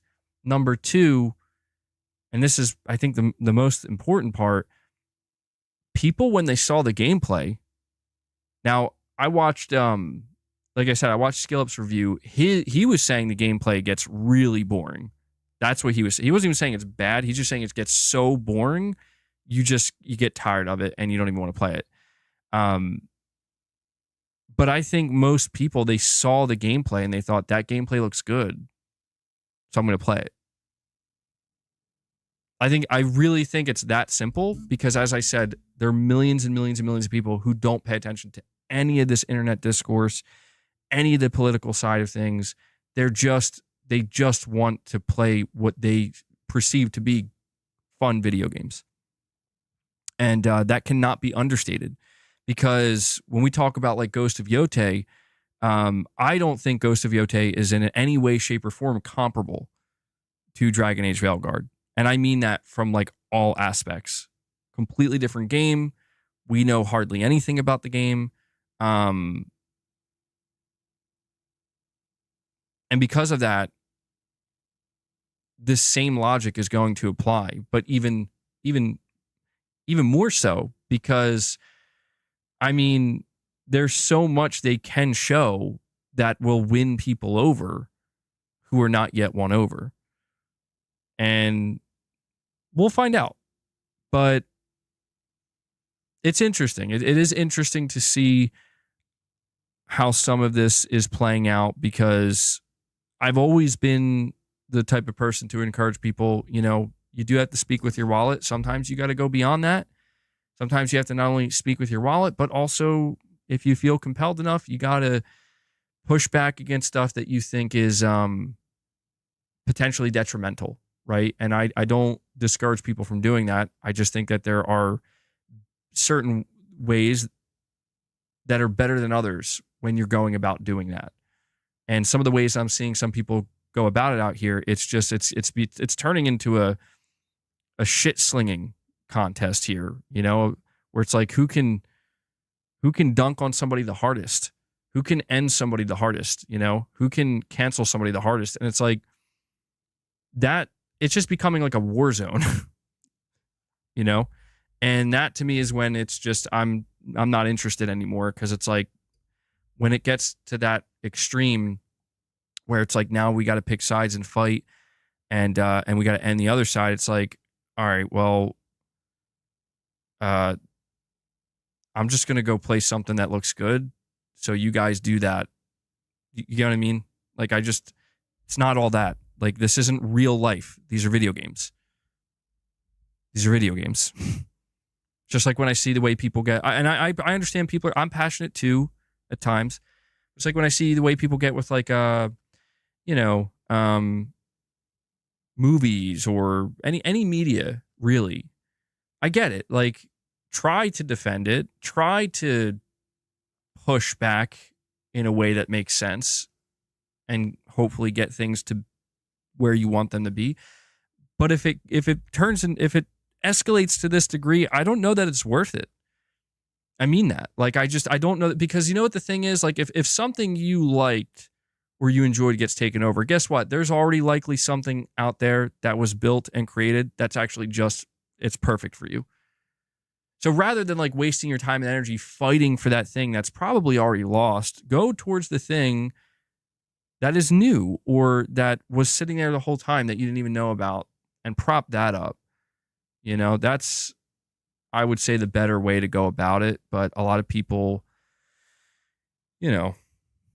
are making money off this shit too. And that's, I think, an important thing to highlight and to keep in mind, where if you are somebody who is more engaged in the discourse and you're somebody who is paying closer attention and you're not like one in the millions or tens of millions that's just not even aware of any of this, it's always important to keep in mind that people are in it for themselves as well. They're in it to make money. They're in it to extract as much from it as they can. And what people have learned, what the people who are engaged in this have learned, just like the media learned many, many, many decades ago is it turns out the easiest way to do that is focus on the bad, focus on the drama, focus on the stuff that gets people, that evokes negative emotions from people, because negative emotions are very powerful, they're very influential, and they're very motivational. And they will motivate people. That's how you get people motivated. Get them upset, get them angry, get them to believe in something that sounds, like a worthwhile cause.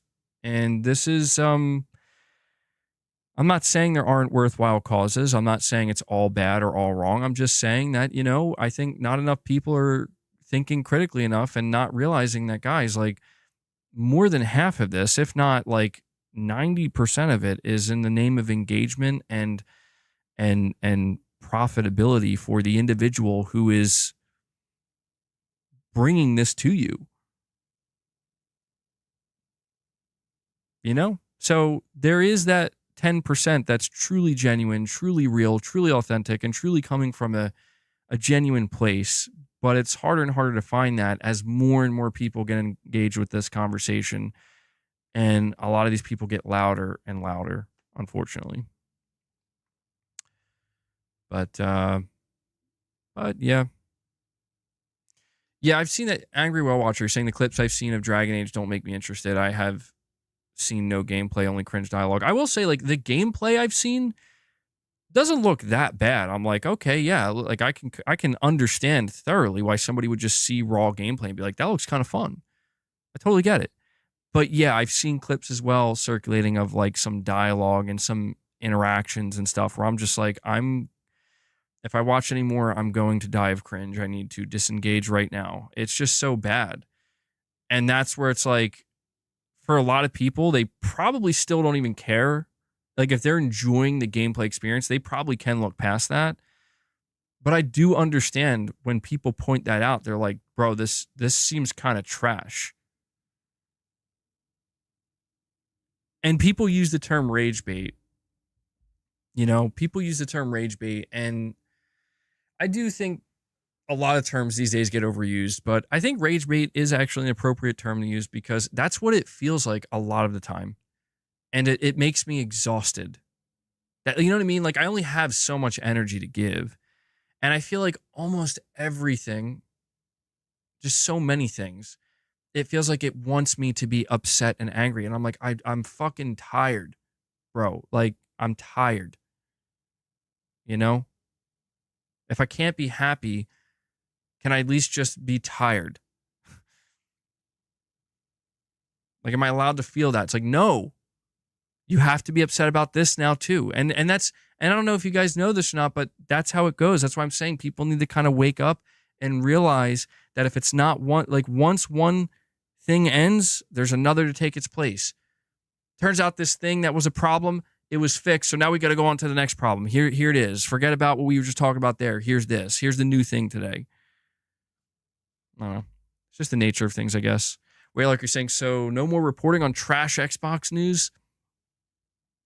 Well, I mean, it depends, right? Like, we talked about Xbox yesterday, Waylark. And again, I'm just so confused because I said pretty much good things about Xbox yesterday. Like, I was genuinely propping them up and be like, they did it, man. Like, they're winning right now with Call of Duty. But because I also reported on the other side, which is they are dropping in hardware sales, like, it's just weird. Like, people took that as like, I just couldn't give Xbox their credit. And I'm like, dude, I'm giving you the whole picture. Like, if you want a skewed picture where it's like, I just want all the good and none of the bad, then go to Xbox fanboy channels. That's what's so funny to me is I see that there are certain people out there where they just constantly try to like find clips of whatever, of like PlayStation fanboys, and and it's just the level of the amount of cherry picking that is done is so unbelievably disingenuous that it's like, I haven't, where are the clips of what I said about Concord? Where are the clips about, me stating that I think it's super shitty that Sony's not including the disc drive or the stand, especially with the Pro, and that's a huge negative for them. You know, where's any of the stuff of me being critical? They don't post that because instead they're like, but when he talks about Xbox, that's when we're gonna get him. And it's like, oh, he said something good about Xbox too. Shit. But then there are some people out there that even when I say something good about Xbox, because they deserve it, like, it's like, yeah, this is just a fact. Not going to sugarcoat the facts. Well, why are you saying their hardware selling bad? Like, bitch, because it is. Look, like, that's a number. That's a fucking number. I didn't just pull it out of my ass. Microsoft gave me that number. And that's where the frustration lies, where it's like, people don't realize it, but a lot of them, they want the console war to continue. They want the toxicity to continue. They want the clash to continue. And I get it. I understand it makes for some entertaining content at times. And sometimes it's got to be that way. But right now, it's not. Like, dude, Sony and Microsoft really genuinely, if it's not clear, like, they are just on their own trails, man, doing their own things. Microsoft is winning in their way, Sony's winning in their way, and Nintendo's about to win in their way again with the Switch 2. When the day comes where they start getting at each other's throats again and getting serious about trying to take each other out, we'll have those conversations, but it's just not, it's non-existent right now. It's non-existent, you know? So I plan to cover more Xbox when I feel that there's something that pertains to PlayStation in a relevant way, or if there are things that Xbox is doing that I am drawn to, whether it be good or bad. Waylark, you're saying, dude, it's Farming 101. I know. I know. And you know, it's funny too. Somebody the other day mentioned, or I don't know if somebody mentioned it, but I was bringing up the fact that some people get upset the way I engage with Twitter, where I just ask basic questions. And you know what's funny? I hold back so much, even on Twitter. I could ask the most insane questions to get people to fight aggressively in my replies. And I don't do that because it's just, that's like, that is the definition of rage bait. And I'm literally not trying to rage bait people. I'm trying to just get people to answer basic questions and to maybe have some conversations with each other. Of course, there's always going to be arguments, but if I wanted to go the rage bait route, drive-by tweets, it would be so easy though. It would be. But I don't know.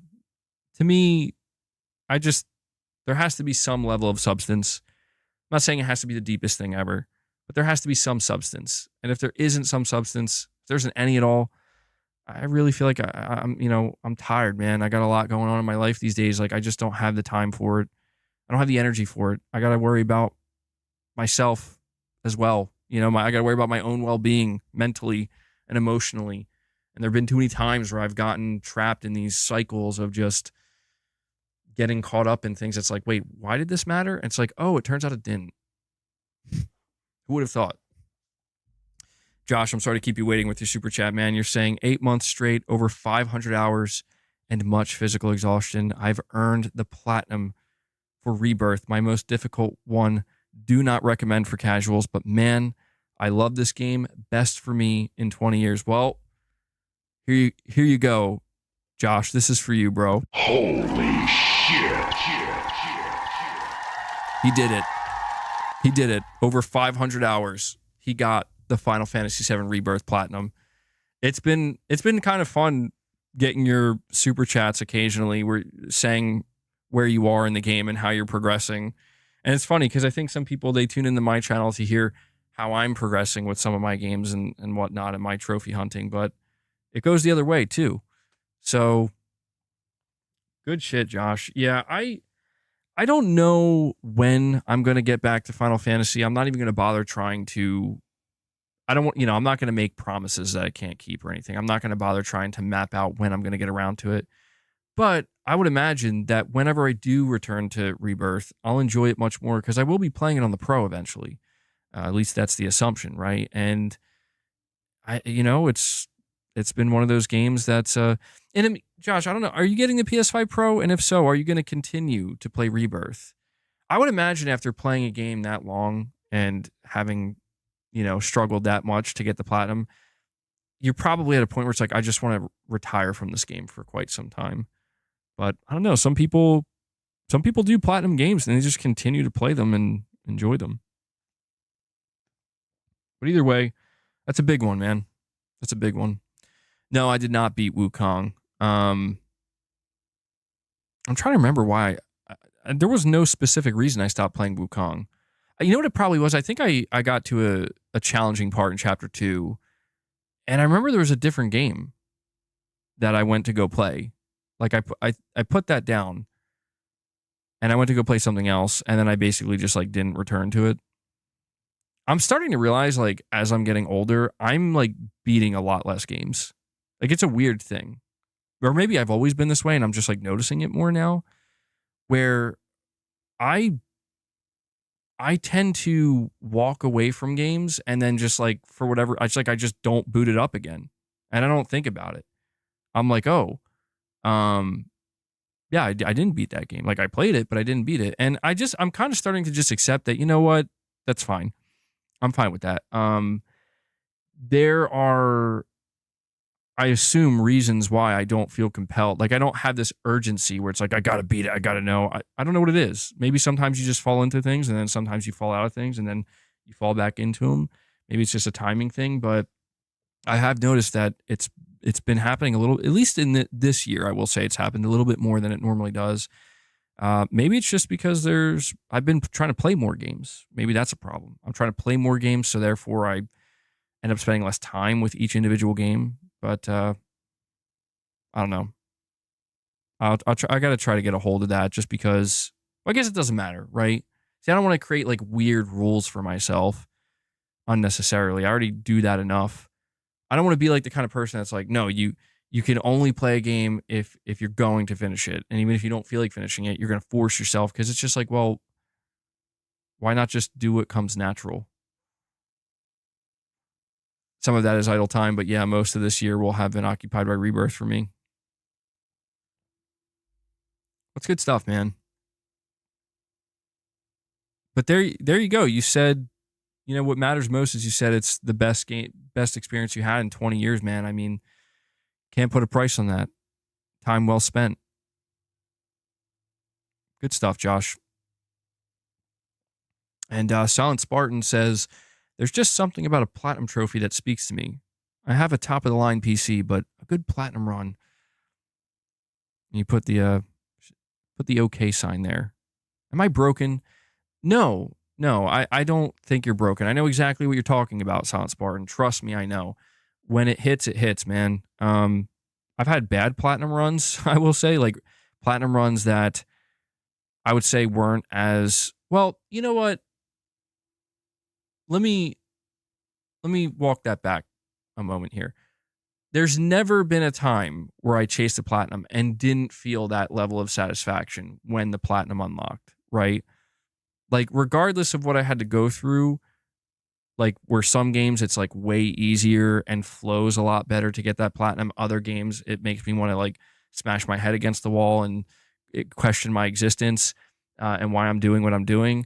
I've had all that and everything in between with different platinum runs, but what I can say is when you finally reach that moment where you unlock the platinum and you're done, that feeling is consistent, and I think that that's what leads to me always wanting to chase that. But I will say that I am getting tired to a degree where it's like, if I really start to feel like I'm being tortured by the process to obtain this platinum, I think I will drop it. I'm not, maybe there's a chance I'll come back to it, but I will drop it if it's really making me miserable, because it's like, as much as I want that end of the line reward, like you made it, I just don't know that it's going to be worth it, Red Dead 2 Platinum is hell. I heard that. I heard Red Dead 2's Platinum is really not fun. Which sucks because, I mean, I feel like that's a game a lot of people would want to get all the trophies for. Waylark, you're saying, funny how we are now seeing the PS5 as a peasant machine with the Pro around the corner, skipping games on the base to play the Pro. LOL, weaklings. I mean, it is kind of funny to think that, yeah. Yeah, I'm really truly interested. I'll be able to see for myself, obviously, when I play games on it, but I'm really interested in seeing a lot of different like in-depth analysis and comparisons, because I feel like everything we've seen up until this point, it's been very controlled, you know what I mean? Which is understandable. Sony's trying to be specific with, we want to give Digital Foundry this game, and then a week later we'll give them this game, and everything's kind of handpicked and cherry-picked, and that's fine. It's necessary for the lead up of the marketing. But I'm just really interested to see when the floodgates finally open and it's just like anybody can go to town with these comparisons and really seeing like what, let's get to the nitty gritty, you know? I'm curious to see what that results in. God, man, it's going to be so interesting, at least in my opinion, to see the comparisons for some games from Digital Foundry. It's like, here's the PS5 Pro version against the Series X version. And I know that it's going to be like an unfair comparison, but in a way, it's going to be an interesting exercise nonetheless, because it'll be a good way to kind of like see, okay, here's like here's just a base console, more powerful than the PS5, right? Like on paper. And here's the Pro. How much more does the Pro do? And also with the base PS5. These are going to be really interesting face-offs that I'm looking forward to. And I imagine the results might be all over the place. I imagine for some games, it's going to be like, holy shit. You know, like the Pro runs laps around both the Series X and the base PS5. But I imagine there will also be some other games where it's like, it's just a slightly higher pixel count. I think we'll see everything. I think it'll run the gamut. That's my expectation. But I'm kind of going to be paying attention to see if there's going to be more examples of like, man, they really like, there's more examples of games that are really doing a lot more. I hope we see that as somebody who's going to be investing in this console. So we're almost there. We're almost there. Speaking of the PS5 Pro, I do have 2 write-ups here that I want to go over with you guys, where we have developers once again coming out and talking about specifically PSSR. Now, I'm telling you, PSSR is seemingly going to be the biggest game changer across the board for PlayStation hardware, and just maybe PlayStation game development in general, because devs are very, very fascinated and impressed with what PSSR is doing. So the first comes from the developer of Dying Light. Dying Light, The Beast, is a game that I think is coming sometime next year. And Dying Light 2 is also a PS5 Pro enhanced game.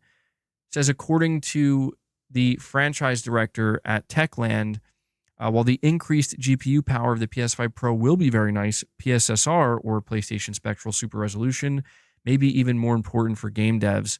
This is what he said, quote, "We're just starting to discover the full capabilities of PS5 Pro, but it's already exciting as it gives us a lot more flexibility with graphics and performance.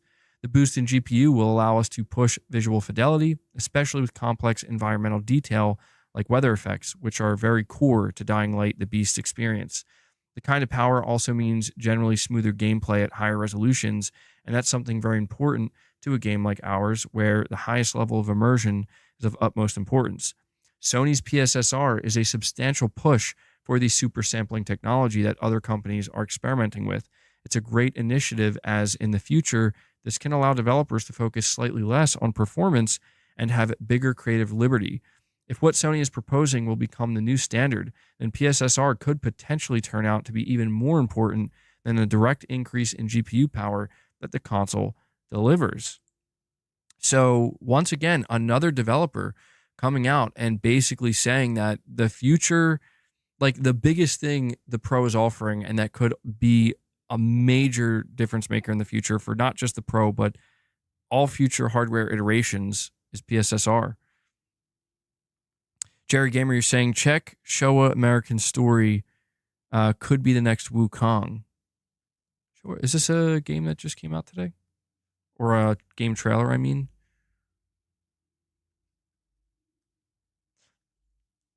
Hold on, give me a second to look this up. Is this a PS5 game?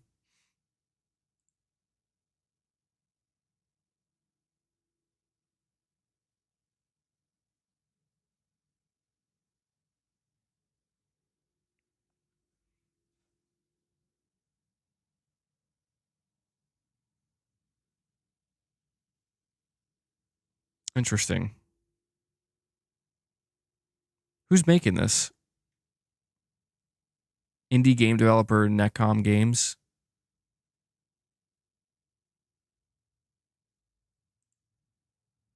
Waylark, you're saying devs can get lazy with PSSR too. Yeah, I mean, I guess that's one way of looking at it. Waylark, you're so pessimistic. I guess so, but I don't know. I'm fascinated with what this developer's saying, where he's saying that some studios will be able to take more creative liberty. And I feel like that, I mean, the implications of that are huge for game development, where it's like developers, the idea of AAA developers who are trying to make the best possible games being able to actually do more than they expected because they don't really have to worry about the performance constraints as much as they thought they would. That's exciting to me. Jerry Gamer, you're saying it's a PS5 console exclusive? Huh. Was this like announced today? Because I don't know. I didn't see anything on this. I guess I just wasn't paying close enough attention.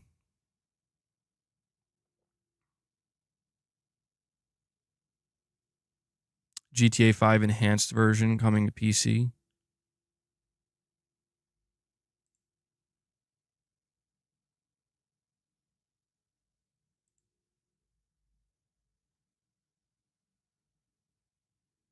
Sorry, I'm just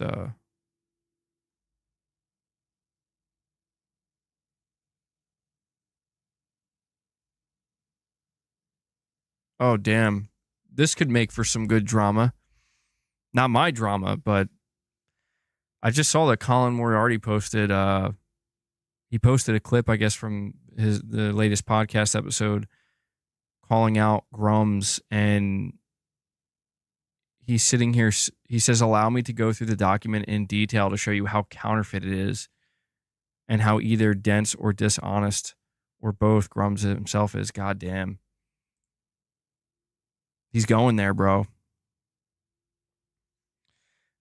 Maybe I'll listen to that in a little bit because I don't know. I'm not gonna lie. I'm kind of interested in that. I don't normally care about like nonsensical BS and drama and stuff, but I've always liked sacred symbols, and I think it's interesting. I'm just curious to see what he has to say. But yeah, when it comes to the PS5 Pro, I'm just going to put it out there one last time. We're going to continue to hear from developers. You're saying every dev already uses upscaling tech like FSR and DLSS. That's true. And that's why I think like now that Sony is getting involved, I think it became clear, honestly, in the PC space that like this is kind of the future, right? And I think Sony kind of caught on to that, and that's why PSSR exists. And now it's a technology that is becoming much more ubiquitous, I would say, and much more just at the forefront, right, of developers' minds. And you know, I don't want to like prop Sony up too much here, you know, at risk of sounding like a fanboy, but I do think that Sony kind of throwing their hat in the ring now and getting involved, and PlayStation getting involved, and Mark Cerny and his engineering team getting involved. I think this, you know, it's one of these things where maybe now, yeah, it's we're going to see even more advancement in this with this tech, like at a more rapid rate. I mean, it's another competitor, right? When we talk about competition, this is an area where I think it's going to be great to see the competition. DLSS is already, you know, very much ahead, and they had that head start. Sony, I would assume, is going to be aggressive in trying to see if they can outdo them. And I don't know, AMD with FSR, I imagine they're going to continue to try to push as well. But with Microsoft's, I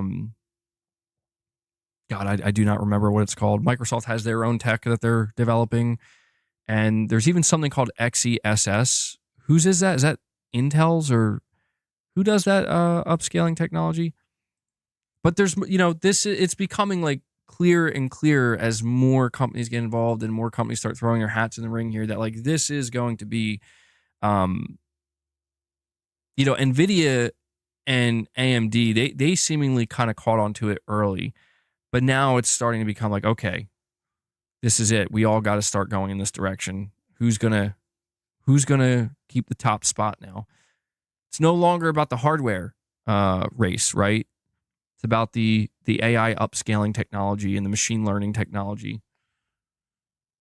That's where the competition is now. Auto SR, yeah, I think that's what it's called. But yeah, it's just nice to see developers kind of expressing their excitement for PSSR and their interest in seeing what they can do with it. I have one other write-up here. PS5 Pro achieves significant performance improvement, says Dev. The most impressive aspect is PSSR. So this is the developer of The First Descendant. Their game is going to be PS5 Pro enhanced. They actually did a little interview with WCCF Tech. I'm not going to go over all the questions here, but basically, and I'm going to just kind of give you the gist. The first question is, what do you think of the PS5 Pro's hardware? What's the single feature you're most impressed with? They're basically saying that the hardware itself is impressive, but really it's the AI upscaler with PSSR that's really kind of caught their attention. They believe is the most. They say here, like, the PS5 Pro's image upscaling based on PSSR minimizes these weaknesses and delivers highly impressive results. Then they're asked about the comparison to the jump between the PS4 Pro and the PS4, and they're asked, would you say the PS5 Pro to PS5 difference is similar or reduced? And basically what he said is that it seems like now it's actually even more impressive because it's delving into technology that it goes beyond just like, okay, here's like more raw GPU power. You're getting that, but you're also getting something on top of that that can kind of allow you to go a little bit further if you really are able to. Well, it's dependent upon how good the technology actually is. And then they talk a little bit about some of the improvements you can expect in the game, which is kind of, more ray tracing, higher resolutions. They are using PSSR. And yeah, they say here, as mentioned earlier, we've actively adopted PSSR. Each upscaling technology has its own advantages and disadvantages. PSSR delivers image quality that stands up to comparison with any other upscaling technology. So good stuff here at Sailor. It's just good to see developers coming out and kind of chiming in and getting more involved in the conversation. I'm always interested in hearing what they have to say.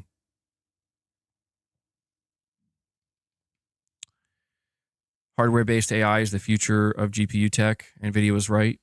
Yeah, they certainly bet on the right horse. Is Indiana Jones enhanced? I did cover that in my video, and I still have the article up, but basically the developer of Indiana Jones, it was the director of the game, was asked directly by IGN about PS5 Pro support, and they said, I don't think we've said anything regarding the PS5 Pro, so we're obviously working on it, referencing the base PS5 version. It's coming out next spring, right? It's going well. Again, at its core, it's by its core a multi-platform engine, so there are no huge restructuring or anything like that needed. So it's going well, and so he kind of dodged the question. I will say the fact that they didn't deny it tells me it's going to be enhanced, but I understand it's just not a smart idea marketing wise. You're trying to market this game to the Xbox audience and Xbox players. Maybe don't mention the PS5 Pro. You know what I mean? Like, just don't do it. You don't need to. We'll save that marketing cycle for like spring when the game comes out the PS5. But that, I mean, come on, that's going to be a hell of a comparison. If this game does get pro support, like good pro support, imagine that Digital Foundry face off. Whew, that's going to be weird. All right, so here's what we're going to do. Where are we at? Where are we at right now? Okay, so I am trying to like keep the streams a little bit shorter. That's like some of the feedback I got recently from some people, to try to stay a little bit more on track and keep the streams a little bit more condensed. So we'll probably go up to the 2.5 hour mark. We still have a little bit of time here. Waylark, you're saying hopefully Microsoft and Nvidia are not partnering up. It'd be crazy what they could potentially do with AI. Yeah, there was talk of that. And I mean, it would be a very powerful, I think it would have some powerful implications on the next generation Xbox hardware. But I don't know, man. It kind of,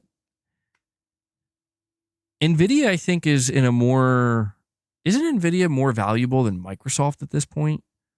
So I don't know. I feel like it's one of those partnerships where it's like, when you see two companies that are that high up the totem pole, one's in first place, one's in second, I don't really see them partnering, but I don't know. Microsoft has shown a great willingness to do stuff like that as well, regardless of how successful they are.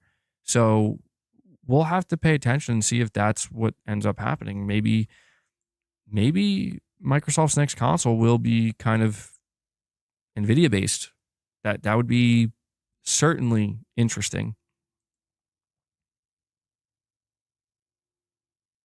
I mean, if not Nvidia, I guess it would be AMD, right? Like Microsoft would go with AMD again.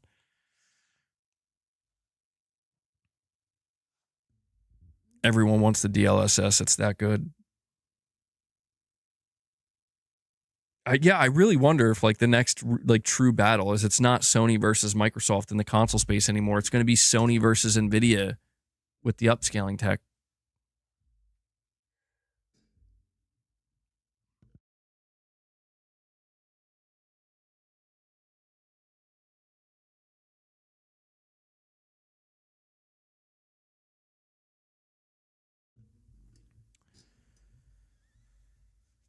All right. So here's what I want to do for the last section of the stream today. Before we go into the last section, though, I'll just say we're gonna be streaming for another about 20 minutes. All right. So if you want to drop any more member gifts or any more super chats, just make sure you're aware that we're going to be wrapping it up in 20 minutes. We're sitting at 41 members on the day, which is awesome. We'll see if we can get 9 more, push it to 50, see if we can hit that second goal. But I want to listen in to this and hear what's going on. You guys will listen with me. Some drama. Drums. Oh my God. The abuse towards him in terms of the Veilguard and all the rest is crazy. And it all led up to this post from that guy Grums. Oh my God.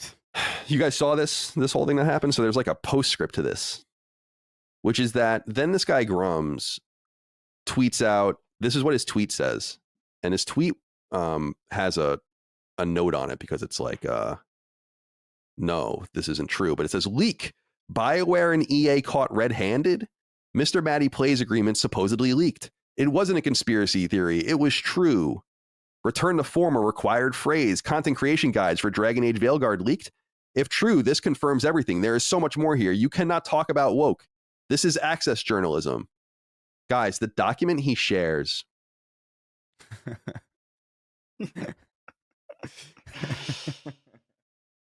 is the fakest thing I have ever seen in my fucking life. And I want to be really clear because I'm not trying, I don't want to, it is what it is. If you look at this thing and are like, this is a real legal document, you have never, ever, ever, ever seen a real legal document. I'll just throw that out there. There are so many things wrong with this that it's actually insane that someone would think this is real. And Dustin, actually, can you do a little bit of, we do a little light editing. Can you put? Well, it's not me. It's Lockmort. It's his last round. Oh, okay, on yeah. Sacred this week. Tell him to kind of put this up and so people can see this thing. Okay, this is important because I need you to see it visually first. Okay. Oh shit! I didn't think he was going to bring it up on screen. So first of all, this image of this NDA, right? That Maddie and me apparently. So this is where I got dragged in. All right, hold on. I'm going to have to bring this up now.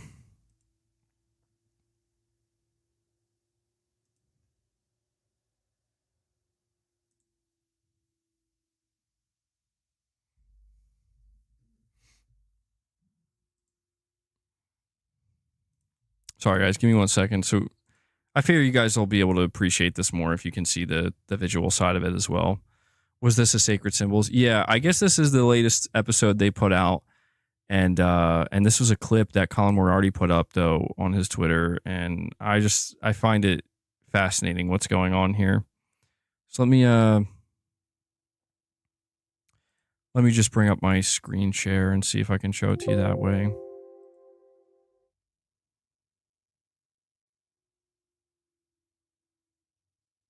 Okay.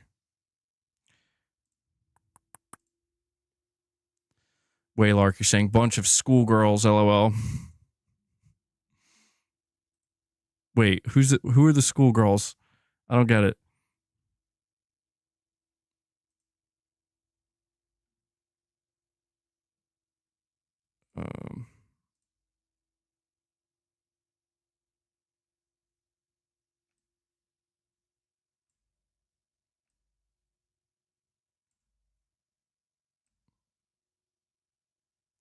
So I'm trying to. I have to play the video through Twitter, so I didn't come prepared for this. See if this works. I don't know what the quality is going to be like either, since it's all. Oh, geez, that's terrible, but it'll do. And this is why I sounded off on it, because it's like, oh, you shouldn't have fucking invoked me, dummy. There is a cursor in the top left corner of the document. Okay. So we read top to bottom, left to right in the English language. The first thing. Wait, Waylark, you're saying Colin Moriarty and all of them, bunch of crybabies? I disagree, Waylark. I like Sacred Symbols. I mean, I don't agree with everything, but generally speaking, I do like that show. But I can also understand why some people are not everybody's going to be a fan. I get it. Is a cursor. Meaning that this was in a Word document, and some people are being like, it could be a PDF. And I'm like, okay, there's a cursor. No one shares legal documents like this at all. You get legal documents in DocuSign. You get legal documents in various things where you sign them. You know, like the era of printing out things to sign is old, and people still do that. And you would scan it or take pictures. No one does that anymore. Yeah. And by the way, there's a few things to talk about with NDAs in video games. Most games aren't NDA'd. I've been personally NDA'd my entire career only a few times ever. And the last game that I was personally NDA'd for was Red Dead 2. We don't get games early anymore. We haven't since 2018 or 2019. But people have this idea that these documents are being signed all the way. And I'm like, they're not. Maybe if you're like a smaller creator and they don't trust you, maybe they make you sign something. But no one's signing anything to get these games.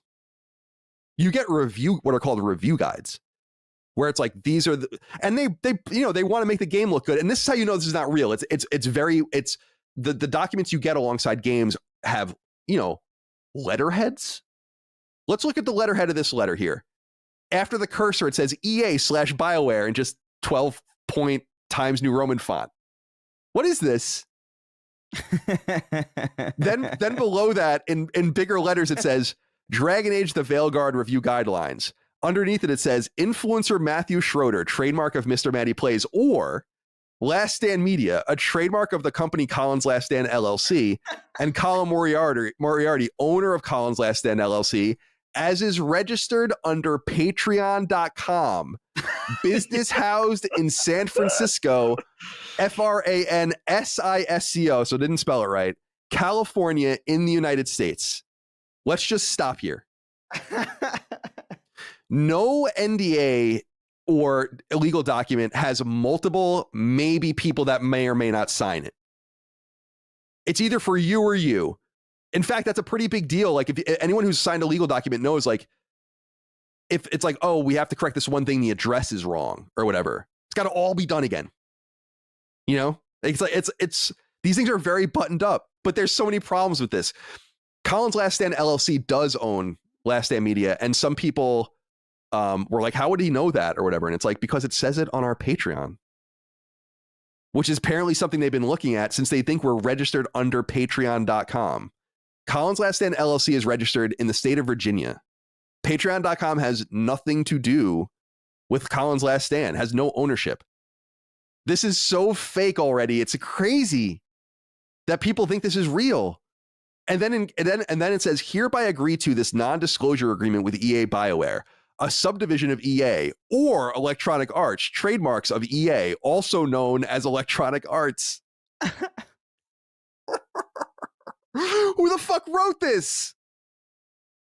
Matthew Schroeder concedes the following rules that apply by having signed this agreement as defined by Gary McKay, residing general manager of EA BioWare, a subdivision of EA, Electronic Arts.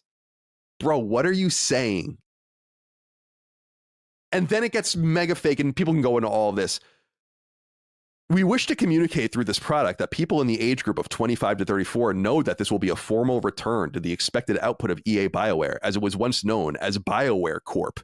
The recipient of this review program will agree to mention that Dragon Age: The Veilguard sees a return to form at BioWare. Like, no, there's never been an NDA that's been written like this ever in the video games industry. No. My favorite one was like, you cannot say that we borrowed from God of War. Yeah.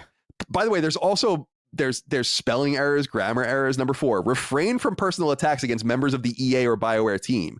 We advise you to follow our dictionary of blacklisted, which includes transphobic slurs. So there's just a grammar error there.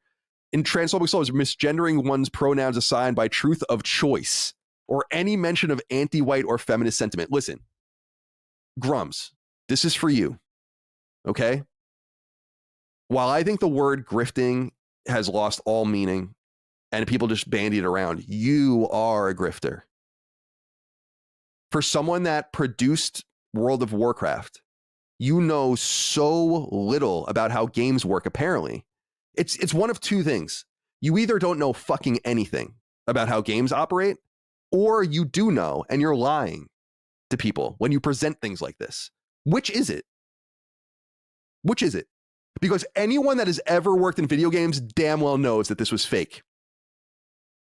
It's the fakest thing ever. Everything about it is fake. There's nothing about this that could be real. And I love when people are like, well, you have to prove it. You know, it's like, well, first of all, you don't prove a negative. That's fucking insane. That's like a premise of logic going back thousands of years. But also, if you think this is real, you are dumb as rocks. Truly. Like, if you earnestly, not to score political points, not to hurt someone or insult someone, if you in your heart of hearts think this is a real legal document, holy shit. I don't know what else to say. There's 25 things that are wrong with this document. And of course, the biggest thing of all is that Last Stand Media doesn't deal with publishers and developers. So the second you dummies decided to invoke us, it made the entire thing specious, because they would never include us in something like this. Ever. Ever. So if you believed this, you were lied to. If after I explained to you how fake this is, you still believe it, go back to school and stay there. Stay. And go back to the beginning, like Billy Madison. 2 weeks of kindergarten, 2 weeks of first grade, 2 weeks of second grade, because you got somewhere along the line. But anyone who's seen, and that's why I wanted to have Locke show this on the screen, it's like, look at this thing. Have you ever seen a legal document that looks like this? Also, where am I supposed to sign it? There's more pages of this, presumably. But I love dude, the fucking word salad. Yeah. Hereby agree to this non-disclosure agreement with EA BioWare, a subdivision of EA or Electronic Arts, trademarks of EA, also known as Electronic Arts. What the fuck are you saying? What are you saying? I think it's supposed to trick the average person into thinking that it's legalese. Because there is like sometimes I'll read legal documents and I'll be like, what the fuck are they saying? You know what I mean? Oh, of course. I have my lawyer do all that stuff, you know? Right, but right. that stuff reads a certain way, you know? No, yeah. Like yeah, no, it is, even for me as somebody who like does not like legalese, because it is confusing and weird and like verbose and just very irritating to parse through. The second I saw so many EAs in a row in different ways, like segued into each other, like what, like Gary, I've read a lot of these, like it's like I've done like you know, I do ads for like videos, and sometimes there's like, you know, legal documents, there's DocuSigns, and I've worked with companies and stuff. Never has anything even, and it's never been formatted like this. It's never been written this way. It's never. Yeah, the font is wrong. The like it's too big. Like it's formatted like someone's notes app. Right, like, exactly. They're just trying to like keep track of shit. It's not real. It's ridiculous, dude. Gary McKay, residing general manager of EA BioWare, a subdivision of EA, Electronic Arts. What are you saying? I love it, dude. EA BioWare, a subdivision of EA or Electronic Arts, trademarks of EA, also known as Electronic Arts. Amazing. That's some good shit. What's that? That image of Martin Scorsese? That's cinema. Yeah. Print it. So here's the thing. When this was circulating, before I even said anything about it, I called Maddie. Because I was like, I got to know immediately, like, what the fuck is this? Did you see this? And he's like, it's like, what is, like, no. Dude, wait. Did he get the meme image? It says Colin is calling you. Oh, yeah. That's, is that what it looks like when I call? Really? I don't think so. I don't know. We can test it later. I did change my photo for you in my phone to that photo specifically, so if you did call me, like that's how it would show up. Because I look so disappointed. I looked like it's like a preemptive disappointment. You know? Yeah. Right. So I can brace myself. Yeah. This is just so. Here are just a couple of things, and we can move on.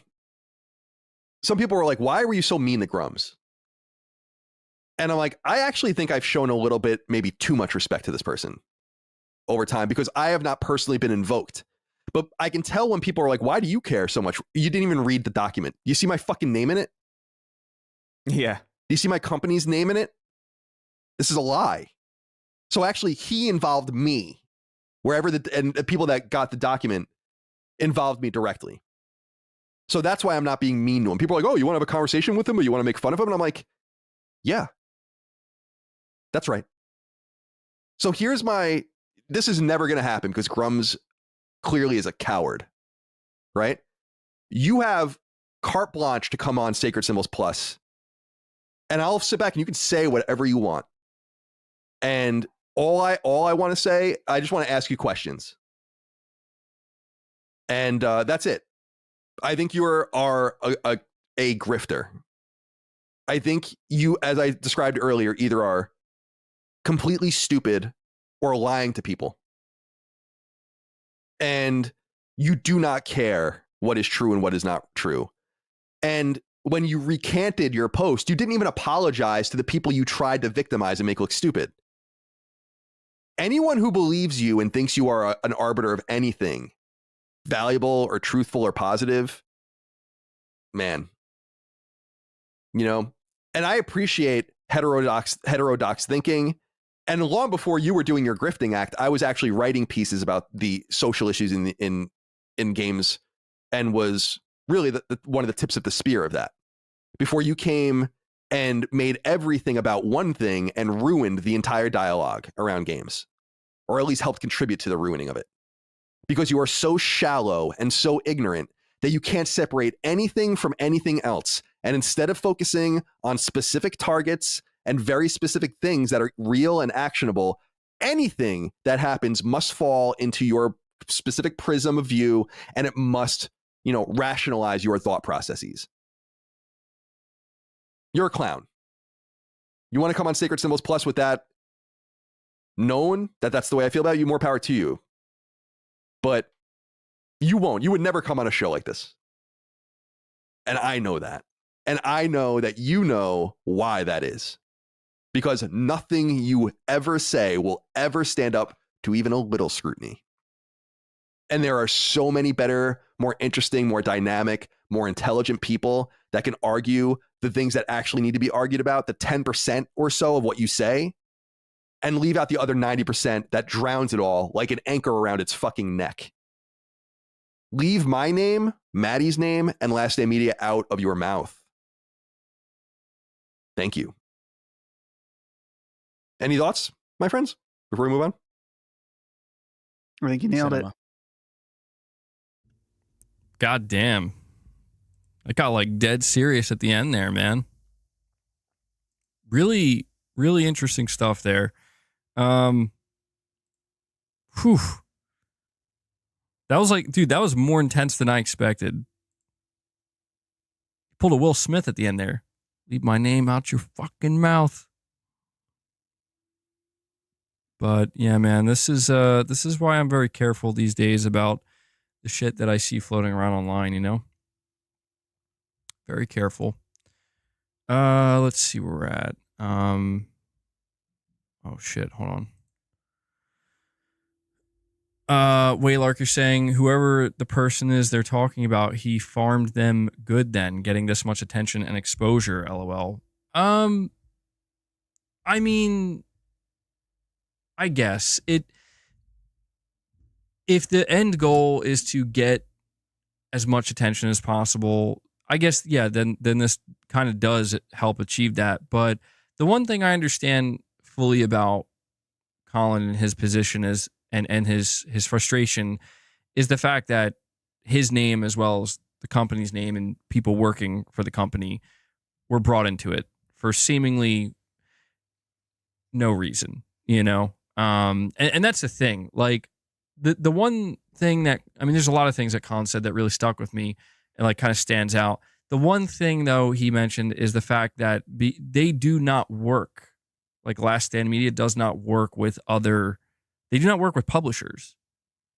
They do not work with video game publishers. And I've been listening to Sacred Symbols for a while, and they've always made that like abundantly clear. I think like the first year they did, and then after that they're like, we're not doing that anymore. And I could understand how, like, if you're in that position and you just see this shit floating around that's gaining all this attention and potentially doing damage to your name, to your brand, to the names of the people who work with you, and you do know for a fact, like, this is fake, right? And you were brought into it totally unprovoked and needlessly. I totally understand. Like if that shit happened to me, I'd be fucking pissed. And this is why I kind of said earlier, this is why I went on that little tangent earlier about how, like, people need to, I think a little bit more critically when it comes to who they're listening to and the way in which they're framing everything. And one of the more popular things that has occurred these days that I'm just not a fan of, because it's just so, I don't want to say brain dead, but sometimes it comes off that way, where it's like, you don't worry about thinking, I'll think for you and you just agree with me, is just framing everything through a singular lens. It's kind of like what he said at the end there, where it's like, you can't separate one thing from another. And so you end up attracting other people who can't separate one thing from another, and it becomes almost like cultish. And that's the shit that really starts to disturb me, is you start to see these groups form and they become kind of cultish, where it's like, we have our leaders and we have our way of thinking, and anything that even dares question that is labeled as other. And we treat them like other. And this is the shit that gets disturbing when you start to maybe, when the bad actors and the people who clearly are out here they're trying to portray themselves, they're basically wolves in sheep's clothing. When they're out here and they get that type of influence and they gain that type of following, and then something comes out that reveals just how shitty they can actually be and the type of damage that they end up doing to people, whether directly or indirectly, that's the shit that I think is getting out of hand these days, and the internet's just getting too comfortable with it. And saying just checked Grum's Twitter, 125K views from 4 hours ago. Where's Colin at?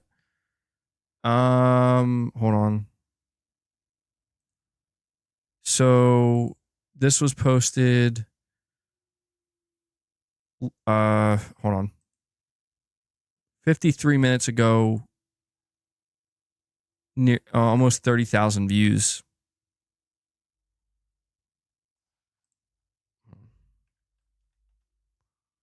Let me see.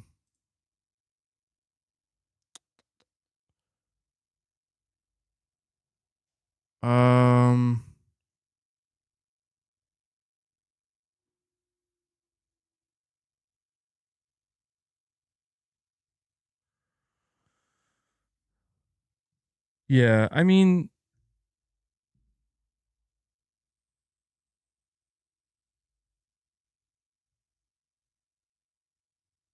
I don't know. Listen, man, if there's one thing that I've always, if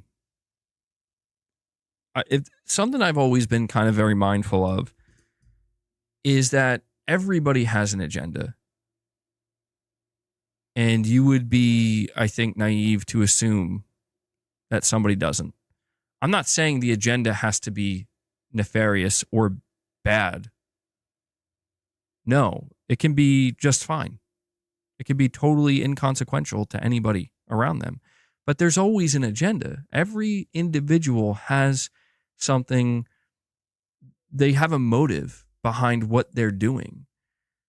And I've always been a bottom line type of person where it's like, I would just like to know what the motive is. What is the agenda? And I'll decide for myself whether or not I agree with it or not, or find some kind of problem with it. And a lot of I've identified the agenda of because let's face it, like, what is this all stemming from?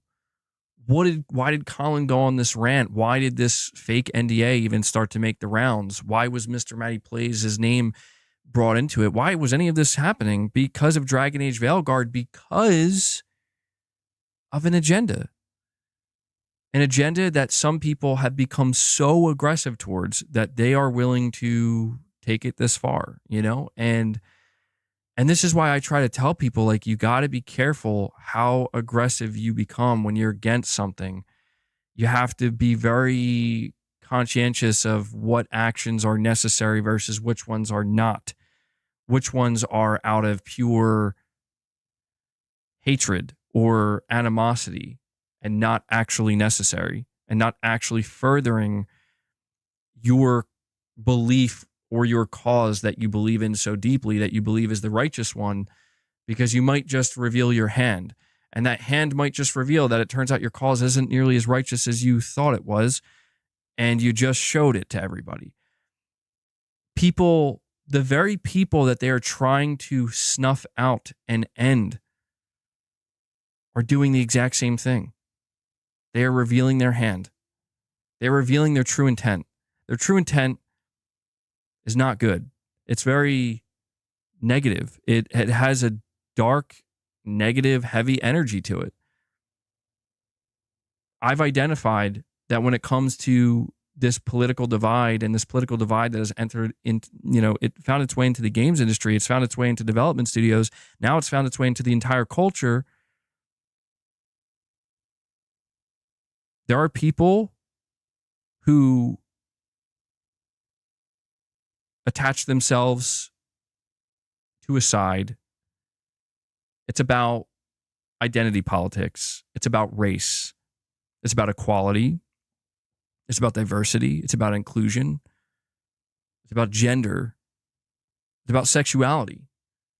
And these are all huge things, things that have been relevant for all of mankind, right? Like important things. But then you get certain individuals that attach themselves to those things and they become obsessed. It defines them. Every aspect of it defines them. And not only do they make their way into these places, but they allow those who stand against them to define them. And that's the problem. They allow those who have a problem with who they are. I'm gay, I'm trans, I'm this, I'm that. These are my pronouns. Then somebody walks in and says, that's stupid, and I don't like that, and I don't like you, and I don't like any of that. And I have a real problem with that. And maybe that person, in their ignorance, they do cause some kind of damage, whether it be mental, emotional, sometimes in extreme cases physical, although mental and emotional damage can be just as devastating. And it's understandable why the people who are hurt by that, it starts to define them. It starts to define them. And so when they get into these positions where they're like, you know what? Now's my opportunity. I'm going to put this out there and I'm going to make this the focal point because this is what my focal point is. I'm going to make it your focal point. And it's it's done in the name of provoking something that they know will be provoked. And everybody else is like, I just wanted a fun piece of media to engage with, man. Like, I didn't want all this and I didn't really sign up for all this. I just wanted something fun and something that's not so hyper fixated on this. And that's the problem, right? That's what I've identified. I've identified that this is beginning to show up more than it should. It's becoming more of a thing than it needs to be. And the focus in some cases is being shifted away from what it should be on, which is this a good game or not? Is this a good piece of media or not? And that's why I wish the people that we would say are on that side of the equation, right? Or spectrum, whatever you want to call it. You would hope that they would kind of wake up and realize, like, you need to stop being so aggressive with it and be more subtle and handle it with greater care, because we can pick up the energy. The energy is you're provoking, you're poking, and you want those people to get upset, and you want them to be hurt. And it's like, that's retaliatory, and that's not going to help what you're supposedly trying to achieve, which is success in the video game industry through delivering the best possible games you can. On the other side of that, and this is also what I've identified more recently, there are people who are extreme to the same degree, if not sometimes even worse, where it's like, I hate to break it to you, you are misogynistic, you are homophobic, you are racist, you are these things.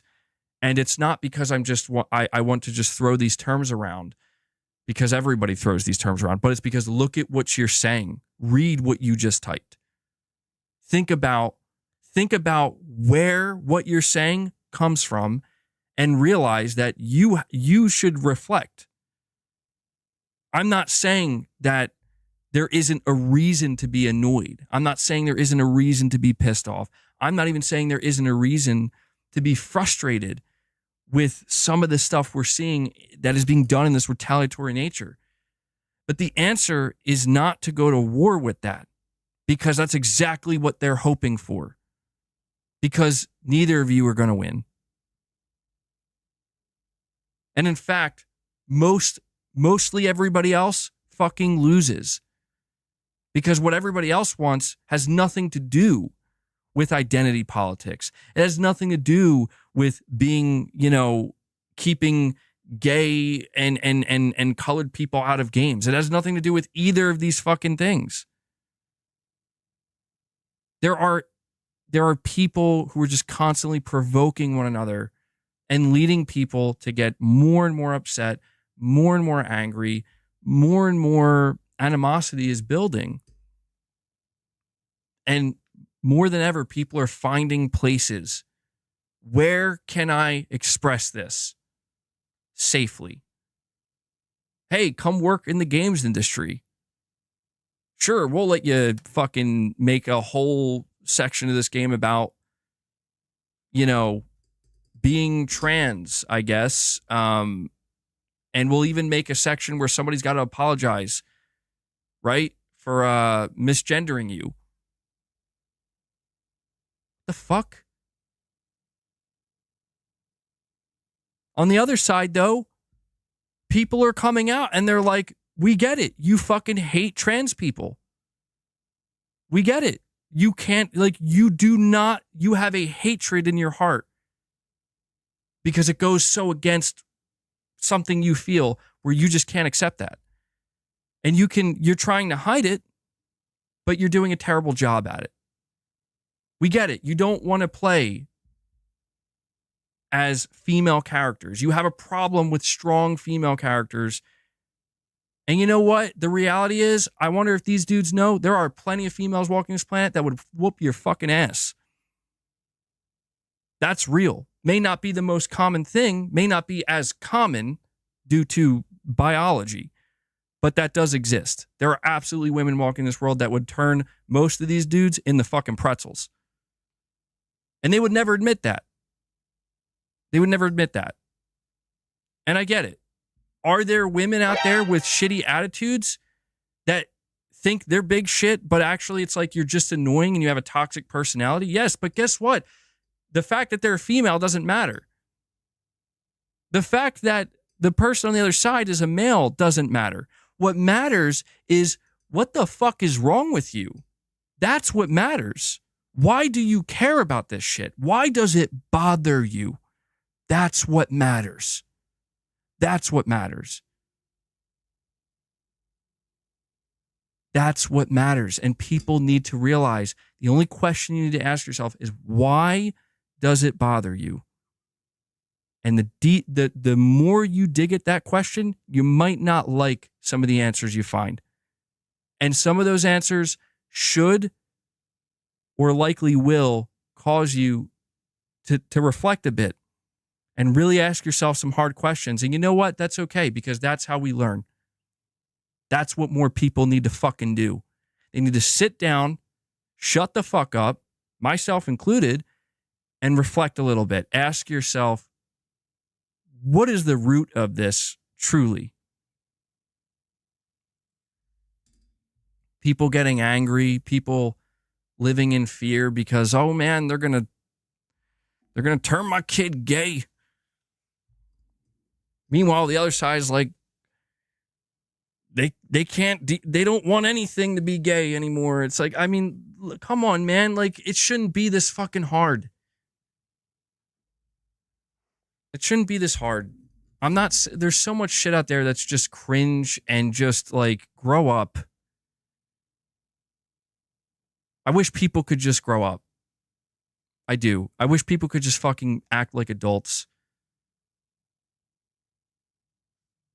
God, man.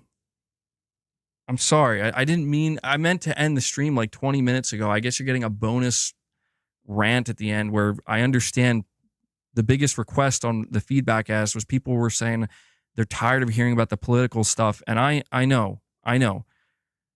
But my hope is that this stuff begins to simmer down and yeah, exactly, man. Like, just treat people with decency, man.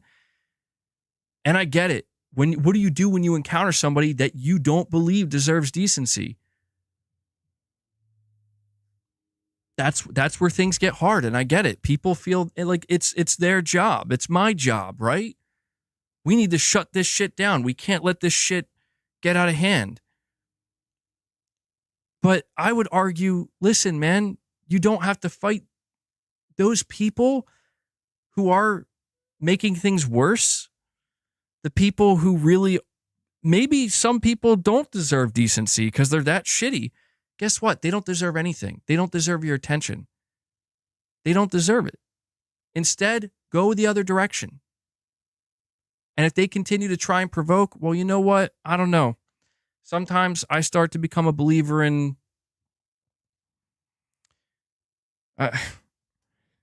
you hear the saying, people will get what's coming to them. And I don't know. That's where things take a turn into what you really believe on a spiritual level. Do you believe in karma? Do you believe we're meant to, what bipolar takes? I'm just saying, man, like, it shouldn't be this hard. It shouldn't be this hard. Judge people by their character. Judge people by their character. Judge people by how they conduct themselves, by their actions, what they do, and how they go about doing it. Do not put race into it. Do not put gender into it. It doesn't matter. None of that matters. Do not put sexuality into it. None of that matters. Judge people based on their character, who they are. That's what matters.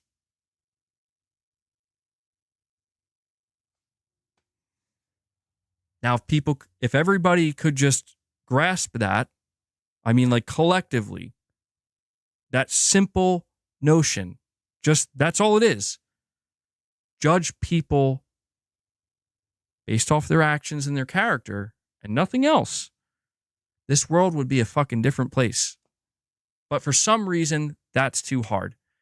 And this is why I always encourage people, you got to think for yourself, because one of the reasons it's so hard is because people always get involved with groups. They get involved with groups. They get involved with these different subsects that they all have leaders. And before you know it, you're just assimilated, man. You're part of the group. Everybody wants to be part of a group. It's in our biology. Like, that is evolutionary. It's in our DNA to want to be part of the group. We are not meant to be alone. That's just not how human beings made it.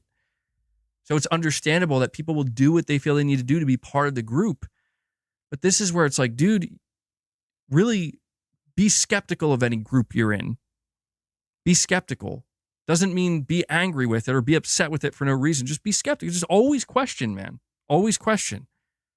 Is the group you're part of, is there something maybe a little bit more under the surface there that you just don't want to acknowledge? But no, because when you're surrounded by enough people that are high-fiving each other, and it's no different than when we talk about the development of Concord. It's the same concept. Get enough people that are around you that all, you know what, we all feel the exact same way, right? Yeah. We'll just keep reassuring each other that this is the right way. It's disturbing. I don't know how humans have made it this far, and we're still hung up on such basic, simple shit. This is why if aliens are real, bro, they want nothing to do with us. I'll tell you that. But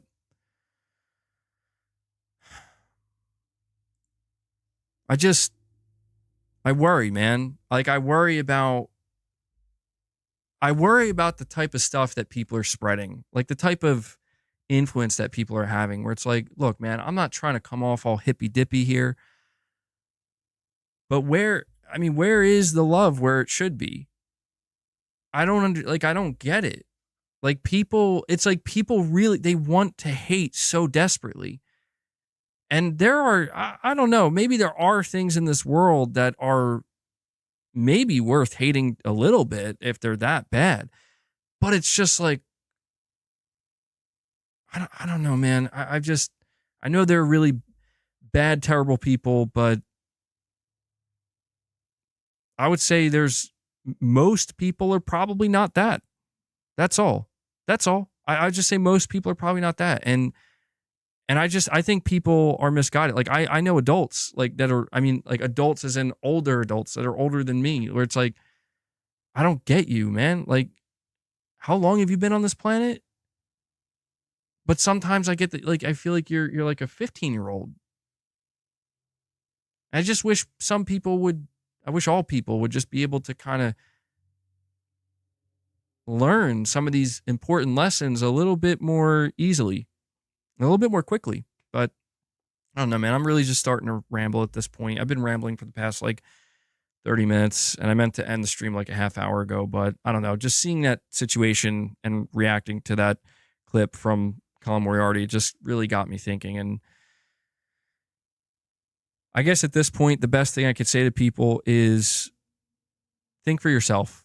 You know, I've said that time and time again. I will continue to be an advocate for that. There's nothing wrong with being part of a group as long as you realize, you know, that as long as you understand fully what that group is, you know, truly representing. And there's nothing wrong with wanting to feel like you have a place, you know, where, like you're saying, mostly it's the far right clowns. Well, you know, to be honest, man, that's the thing. You could replace right with anything that's far out there to any extreme, right, left, whatever. It doesn't matter. Like, they all fucking turn into clowns, man. And it's fucking depressing. Where, like, I'm not even kidding. Like, I feel like we are just a bunch of fucking monkeys, aren't we? Really, in the grand scheme of it all. Like, we're really this close to just throwing our shit at one another. And so, you know, when you like, and it's like, it creates such an intense existentialism way, like, where I'm like, I can't believe I'm also human. You know? Like, I can watch animals and see some of the shit that animals do. Like, that's some crazy shit. Glad I'm not that, right? Like, I'm a human being. But then I see what some people do, and I'm like, all right, you know what? Scratch that. Gotta let it all out, man. Just, I don't like to be generic in the sense that's like, just be kind to one another. Just always pat each other in the back. Like, I get it, man. Life's not that simple. There is conflict. There is fucking problem. And sometimes people do need to get punched in the face. I get that. That's a real thing. And I'm not going to deny that. But 99% of the time, all it requires... There was this quote I heard one time. I'm going to see if I can remember it correctly. I heard it recently, and maybe this is where I'll end it. Just maybe some good advice. I might screw up the quote, but it was like, a moment of patience during a time of anger can save you a lifetime headache, a lifetime of a headache or something like that. And I probably butchered that, but I understand what it's saying, you know? And that to me it's something valuable that I think more people should try to incorporate, which is like just a little bit of patience, right? A little bit of patience. Think about how you're going to act. And, yeah, you know, there it is. I got it all out. There's my therapy session. So I do hope, and I will end it here because I definitely went longer than I meant to. I hope that at the end of the day, when we circle back to talking about video games, and that's our focus here on the channel, I hope that going forward, and maybe it will take some time, but I hope that we can start to get past all of this nonsense, man. It's just somehow, I hope it's just a trend and it dies soon, where it's like, it's all about fighting the other side. And I hope that the general broader conversation and what we end up seeing, you know, what's taking the top spot, so to speak, and the brightest spotlight is being shown on it, is just people engaging in deeper video game conversations again that revolve around the fucking games. And I know, I want to also state that I'm self-aware here. I understand I didn't have to do this last half hour of the stream. I know that. And maybe my mistake was reacting to that clip, and I should have thought that that's probably going to get me going, right? But it is what it is, you know, and I also have to be self-aware enough to understand that if I want that stuff away from my channel because I'm just not interested in engaging with it, then I have to be a little bit more careful about what I choose to bring onto the channel as well. So lessons being learned here today, people, but that does it, man. I appreciate everybody showing up, and I appreciate you listening to my cathartic rant here at the end. Eric from 850 says, I just got here. What did I miss? Are you talking about woke shit again? I mean, the last half, Eric, here's what I'll say. I'm actually about to end the stream. The first 2.5 hours, the first 2 hours and 15 minutes of the stream, pure game talk. We're talking about games. All right. The last 30 to 40 minutes, I would say, a little bit different. So if you're not interested in that, just stick to the first 2 hours and 15 minutes. This is all Xbox's fault. All right, guys, that wraps up today's stream. That's 3 hours. I meant to end it at the 2.5 hour mark, but there you go. You got like a bonus unhinged rant at the end. But yeah, I'm going to chill out now. Guys, take care of yourselves. I want to thank everybody for the support today. We're sitting at 41 members gifted, which is awesome. Thank you guys so much for that. A lot of super chats as well. Very much appreciate that. And just generally speaking, thank you guys for supporting the channel and supporting the content. It's awesome to be able to do this, and I'm very grateful for it. You guys make that happen. We have an awesome community, and I just want you guys to know how much it means to me. Also want to give a shout out to Devil Shooter. He does the timestamps for the streams. If you guys see him in the comments, please give him some thanks. Show him some love. I know he appreciates it. He does a lot of good work here for the community. So Devil Shooter, thank you for that. And the only other request I have before you guys head out is just please hit that like button, right? As you're heading out, hit that like button. It helps the streams, and that does it. So yeah, take care of yourselves. Like I said, I'm going to go take care of myself. I'm going to go chill out a little bit, calm down. I'm going to go work out, go exercise, get some food as well, and enjoy some games, hopefully, as I belch. But yeah, all right, guys, that does it. Enjoy the rest of your day. I should be back here. So I'll probably be taking tomorrow off. We should be back here Sunday with another proper stream. And I hope to see you then. So, all right. Until next time, guys, take care. As I awkwardly stumble to actually end the stream.